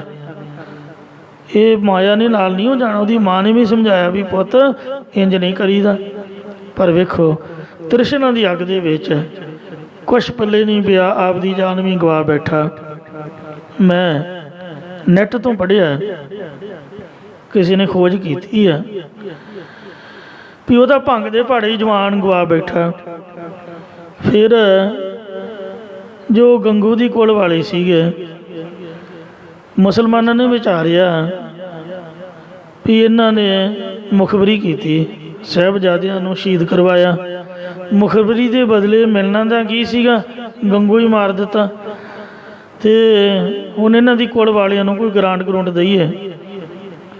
ਅਤੇ ਸਾਧ ਸੰਗਤ ਜੀ, ਉਹ ਗੰਗੂ ਦੀ ਕੁਲ ਵਾਲਿਆਂ ਨੂੰ ਉਹਨਾਂ ਨਹਿਰੀ ਜ਼ਮੀਨ ਅਲਾਟ ਕਰ ਦਿੱਤੀ। ਨਹਿਰੀ ਜ਼ਮੀਨ ਜਿਸ ਤਰ੍ਹਾਂ ਦਰਿਆ ਦੇ ਕੰਢਿਆਂ ਦੇ ਛੰਭ ਦਾ ਇਲਾਕਾ ਹੁੰਦਾ, ਇਉਂ ਸਰਕਾਰੀ ਜਿਹੜੀ ਨਹਿਰੀ ਜ਼ਮੀਨ ਸੀਗੀ ਉਹ ਅਲਾਟ ਹੋਣ ਕਰਕੇ ਇਹਨਾਂ ਦੀ ਕੁਲ ਦਾ ਨਾਮ ਪਿਆ ਨਹਿਰੂ, ਜਵਾਹਰ ਲਾਲ ਨਹਿਰੂ। ਅਤੇ ਇੰਦਰਾ ਗਾਂਧੀ ਨਹੀਂ ਸੀਗੀ, ਨਹਿਰੂ ਸੀਗੀ। ਇਹਦੀ ਹੱਲ ਨਹਿਰੂ ਸੀ, ਨਹਿਰੂ, ਕਿਉਂ ਜਵਾਹਰ ਲਾਲ ਦੀ ਧੀ ਸੀਗੀ। ਉਹ ਗਾਂਧੀ ਤਾਂ ਪਿਆ ਭਈ ਕਿਸੇ ਨਾਲ ਗੱਲਬਾਤ ਹੋ ਗਈ, ਉਹ ਸੀ ਮੁਸਲਮਾਨ। ਅਤੇ ਜਦ ਜਿੱਦ ਕੀਤੀ, ਉਹ ਜਵਾਹਰ ਲਾਲ ਨੇ ਮਹਾਤਮਾ ਗਾਂਧੀ ਨਾਲ ਸਲਾਹ ਕੀਤੀ, ਕਹਿੰਦਾ ਕੋਈ ਨਹੀਂ, ਅਤੇ ਮੈਂ ਆਪ ਦਾ ਪੁੱਤ ਬਣਾ ਲੈਂਦਾ ਉਹਨੂੰ। ਆਖਿਆ ਪੁੱਤ ਤੂੰ ਮੇਰਾ ਪੁੱਤ ਬਣ ਜਾ। ਅਤੇ ਉਹਦੇ ਨਾਲ ਫਿਰ ਇੰਦਰਾ ਦਾ ਵਿਆਹ ਕਰਕੇ ਅਤੇ ਉਹਨੂੰ ਆਪਦੀ ਧੀ ਬਣਾ ਲਿਆ। ਉਹ ਨਹਿਰੂ ਤੋਂ ਅੱਲ ਪੈ ਗਈ ਗਾਂਧੀ। ਅਸਲ 'ਚ ਇਹਨਾਂ ਦੀ ਕੁਲ ਦਾ ਉਹ ਨਹਿਰੂ ਅੱਲ ਸੀਗੀ, ਨਹਿਰੀ ਜ਼ਮੀਨ ਕਰਕੇ। ਉਹ ਗੰਗੂ ਦੀ ਕੁਲ ਸੀਗੀ, ਕਿਉਂਕਿ ਅਤੇ ਉਹ ਸਾਰਾ ਇਤਿਹਾਸ ਲਿਖਿਆ ਹੋਇਆ ਹੈ। ਅਤੇ ਇੱਧਰ ਕਸ਼ਮੀਰ ਦੇ ਵਿੱਚੋਂ ਆਏ ਸੀਗੇ। ਇਹਨਾਂ ਦੇ ਵੱਡ ਵਡੇਰੇ ਕਸ਼ਮੀਰੀ ਪੰਡਤਾਂ ਦੇ ਨਾਲ ਮਿਲ ਕੇ ਗੁਰੂ ਤੇਗ ਬਹਾਦਰ ਜੀ ਦੇ ਚਰਨਾਂ ਵਿੱਚ ਅਨੰਦਪੁਰ ਸਾਹਿਬ ਹੀ ਹਾਜ਼ਰ ਹੋਏ ਸੀ, ਔਰ ਉਹਨਾਂ ਦੀ ਬੇਨਤੀ ਕਰਨ ਤੋਂ ਗੁਰੂ ਸਾਹਿਬ ਨੇ ਸੀਸ ਦੇ ਕੇ ਹਿੰਦੂ ਧਰਮ ਨੂੰ ਬਚਾਇਆ। ਰਹੋ ਵਿਚਾਰ। ਸੋ ਆਪਾਂ ਵਿਚਾਰ ਕਰ ਰਹੇ ਸੀ। ਹਾਂਜੀ, ਫਿਰ ਪੰਕਤੀ ਪੜ੍ਹੀਏ ਜੀ। ਰਾਮਚੰਦ ਮਾਰਿਓ ਅਹ ਰਾਵਣ। ਹਾਂਜੀ, ਜੋ ਰਮਿਆ ਹੋਇਆ ਰਾਮ ਹੈ, ਚੰਦਰਮਾ ਦੀ ਤਰ੍ਹਾਂ ਸੀਤਲਤਾ ਦਾ ਪ੍ਰਕਾਸ਼ ਦੇਣ ਵਾਲਾ ਪਰਮੇਸ਼ਰ ਹੈ। ਜਿਹੜਾ ਸੂਰਜ ਹੈ, ਸੂਰਜ ਇਹ ਪ੍ਰਕਾਸ਼ ਤਾਂ ਦਿੰਦਾ, ਪਰ ਇਹਦੇ ਨਾਲ ਦੁੱਖ ਲੱਗਦਾ, ਗਰਮੀ ਲੱਗਦੀ, ਤਪਸ਼ ਲੱਗਦੀ ਹੈ। ਫਿਰ ਬੰਦਾ ਏਸੀ ਭਾਲਦਾ, ਦਰਖਤਾਂ ਦੀ ਛਾਂ ਭਾਲਦਾ। ਸੂਰਜ ਦਾ ਪ੍ਰਕਾਸ਼ ਤਪਸ਼ ਵਾਲਾ ਹੈ, ਪਰ ਜਿਹੜਾ ਗੁਰੂ ਜੀ ਦਾ ਪ੍ਰਕਾਸ਼ ਹੈ ਇਹ ਸੀਤਲਤਾ ਵਾਲਾ ਹੈ। ਚਿੱਟ ਚਟਾਨ ਚਾਨਣ ਵੀ ਬਖਸ਼ਦਾ, ਸੀਤਲਤਾ ਵੀ ਦਿੰਦਾ। ਮਹਾਰਾਜ ਦੀ ਬਾਣੀ, ਮਹਾਰਾਜ ਦਾ ਨਾਮ ਜੋ ਹੈ ਇਹ ਠੰਡ ਪ੍ਰਦਾਨ ਕਰਨੇ ਵਾਲਾ ਹੈ। न शीतलंग चंद्र देव है, न शीतलंग बामन चंद्र है, न शीतलंग शीत रुतेन, नानक शीतलंग साध स्वजन है। ਜਿਹੜੀ ਸਾਧੂਆਂ ਦੀ ਸੰਗਤ ਹੈ, ਇਹ ਸਾਧ ਸੰਗਤ ਜੀ ਉਹ ਮਨ ਨੂੰ ਸੀਤਲ ਕਰਨੇ ਵਾਲੀ, ਜੋ ਨਾਮ ਜਪਦੀ ਹੈ, ਕਥਾ ਕੀਰਤਨ ਦੇ ਵਿੱਚ ਜੁੜੀ ਹੋਈ ਹੈ, ਉਹਦੇ ਵਾਹਿਗੁਰੂ ਦੇ ਨਾਮ ਦੁਆਰਾ ਚਿੱਤ ਨੂੰ ਸੀਤਲ ਕਰਕੇ ਗੁਰਮੁਖ ਜਨਾਂ ਨੇ ਇਹ ਨਾਮ ਹੈ ਸੱਪ ਦਾ, ਹੰਕਾਰ ਰੂਪੀ ਸੱਪ ਜਾਂ ਅਗਿਆਨ ਰੂਪੀ ਜਿਹੜਾ ਰਾਵਣ ਸੀਗਾ, ਇਹਨੂੰ ਮਾਰਨਾ ਕੀਤਾ। ਜਾਂ ਦਸ ਇੰਦਰੀਆਂ ਦੇ ਵਿਸ਼ਿਆਂ ਦੀ ਨਿਵਰਤੀ ਕਰਨ ਰੂਪ ਇਹਨਾਂ ਦੇ ਸਿਰ ਕੱਟ ਦਿੱਤੇ ਸਨ। ਭੇਦ ਬਭੀਖਣਾ ਗੁਰਮੁਖ ਪਰਚਾਇਣਾ, ਜਿਨ੍ਹਾਂ ਨੇ 7 ਪ੍ਰਕਾਰ ਦੇ ਬਹੁ ਭੈ ਨੂੰ ਭੀਖਣ ਪੱਖ ਨਾਸ਼ ਕਰ ਲਿਆ, ਜਾਂ ਜਿਨ੍ਹਾਂ ਨੇ ਬਦਵੈਤ ਨੂੰ ਖਾ ਨਾਸ਼ ਕਰ ਲਿਆ, ਜਾਂ ਜੋ ਅਦਵੈਤਵਾਦ ਦੇ ਸਹਿਤ ਹੋ ਕੇ ਦਵੈਤ ਦੇ ਤਾਈਂ ਭੀਖਣ ਬਹੁਤ ਭਿਆਨਕ ਹੋ ਕੇ ਚੰਬੜਦੇ ਨੇ, ਉਹਨਾਂ ਗੁਰਮੁਖਾਂ ਦੇ ਭੇਦ ਪਰਚੇ ਕਰਕੇ ਜੀਵ ਈਸ਼ ਦੀ ਏਕਤਾ ਕੀਤੀ ਹੈ। ਜਾਂ ਤਵੰਗ ਦੇ ਲਾਖਰਤ ਤੇ ਤਤਪਦ ਦੇ ਲਾਖਰਤ ਦਾ ਭੇਦ ਪਾ ਕੇ ਬ੍ਰਹਮਾਨੰਦ ਵਿੱਚ ਪਰਚਨਾ ਕੀਤਾ ਹੈ। ਗੁਰਮੁਖ ਸਾਇਰ ਪਾਹਨ ਤਾਰੇ, ਗੁਰਮੁਖ ਜਨਾਂ ਨੇ ਨਾਮ ਬਾਣੀ ਦੇ ਉਪਦੇਸ਼ ਦੁਆਰਾ ਪਾਹਣ ਪੱਥਰ ਵਤ ਕਠੋਰ ਚਿੱਤ ਵਾਲੇ ਪੁਰਖ ਵੀ ਸੰਸਾਰ ਸਮੁੰਦਰ ਤੋਂ ਤਾਰ ਦਿੱਤੇ ਨੇ। ਮਹਾਰਾਜ ਦਾ ਬਚਨ ਹੈ ਕਿ ਪਾਹਣ ਪਾਰ ਉਤਾਰੇ। ਪੱਥਰਾਂ ਵੀ ਨੂੰ ਵੀ ਵੇਖੋ ਪ੍ਰਤੱਖ ਉੱਤੇ ਜਦੋਂ ਮਨੀਕਰਨ ਸਾਹਿਬ ਨੂੰ ਜਾਂਦੇ ਆ ਤਾਂ ਰਸਤੇ ਵਿੱਚ ਗੁਰਦੁਆਰਾ ਸ੍ਰੀ ਰਵਾਲਸਰ ਸਾਹਿਬ ਆਉਂਦਾ, ਉਸ ਦੇ ਇਤਿਹਾਸ ਬਾਰੇ ਜ਼ਿਕਰ ਹੈ ਕਿ ਗੁਰੂ ਨਾਨਕ ਸਾਹਿਬ ਜੀ ਨੇ ਇੱਥੇ ਪੱਥਰਾਂ ਨੂੰ ਧਾਰਿਆ ਸੀਗਾ। ਜਾਂ ਪ੍ਰਤੱਖ ਜੋ ਬਲੀ ਕੰਧਾਰੀ ਵਰਗੇ ਅਤੇ ਜੋ ਕੌਡੇ ਰਾਖਸ਼ ਵਰਗੇ, ਦੇਵਲੁੱਤ ਦੈਂਤ ਵਰਗੇ, ਸੱਜਣ ਠੱਗ ਵਰਗੇ, ਮਲਕ ਭਾਗੋ ਵਰਗੇ ਪੱਥਰਾਂ ਦੀ ਤਰ੍ਹਾਂ ਕਠੋਰ ਚਿੱਤ ਵਾਲੇ ਪੁਰਖ ਸੀਗੇ, ਉਹਨਾਂ ਨੂੰ ਵੀ ਜਿਹੜੇ ਖੁਦ ਮਹਾਰਾਜ ਦੇ ਆਪ ਦੇ ਪਿਤਾ ਸੀਗੇ ਉਹ ਵੀ ਬੜੇ ਕਠੋਰ ਚਿੱਤ ਵਾਲੇ। ਮਹਾਰਾਜ ਦੇ ਸਹੁਰਾ ਸਾਹਿਬ ਬਾਬਾ ਮੂਲ ਚੰਦ, ਸੱਸ ਚੰਦੂ ਰਾਣੀ, ਉਹ ਵੀ ਕਠੋਰ ਚਿੱਤ।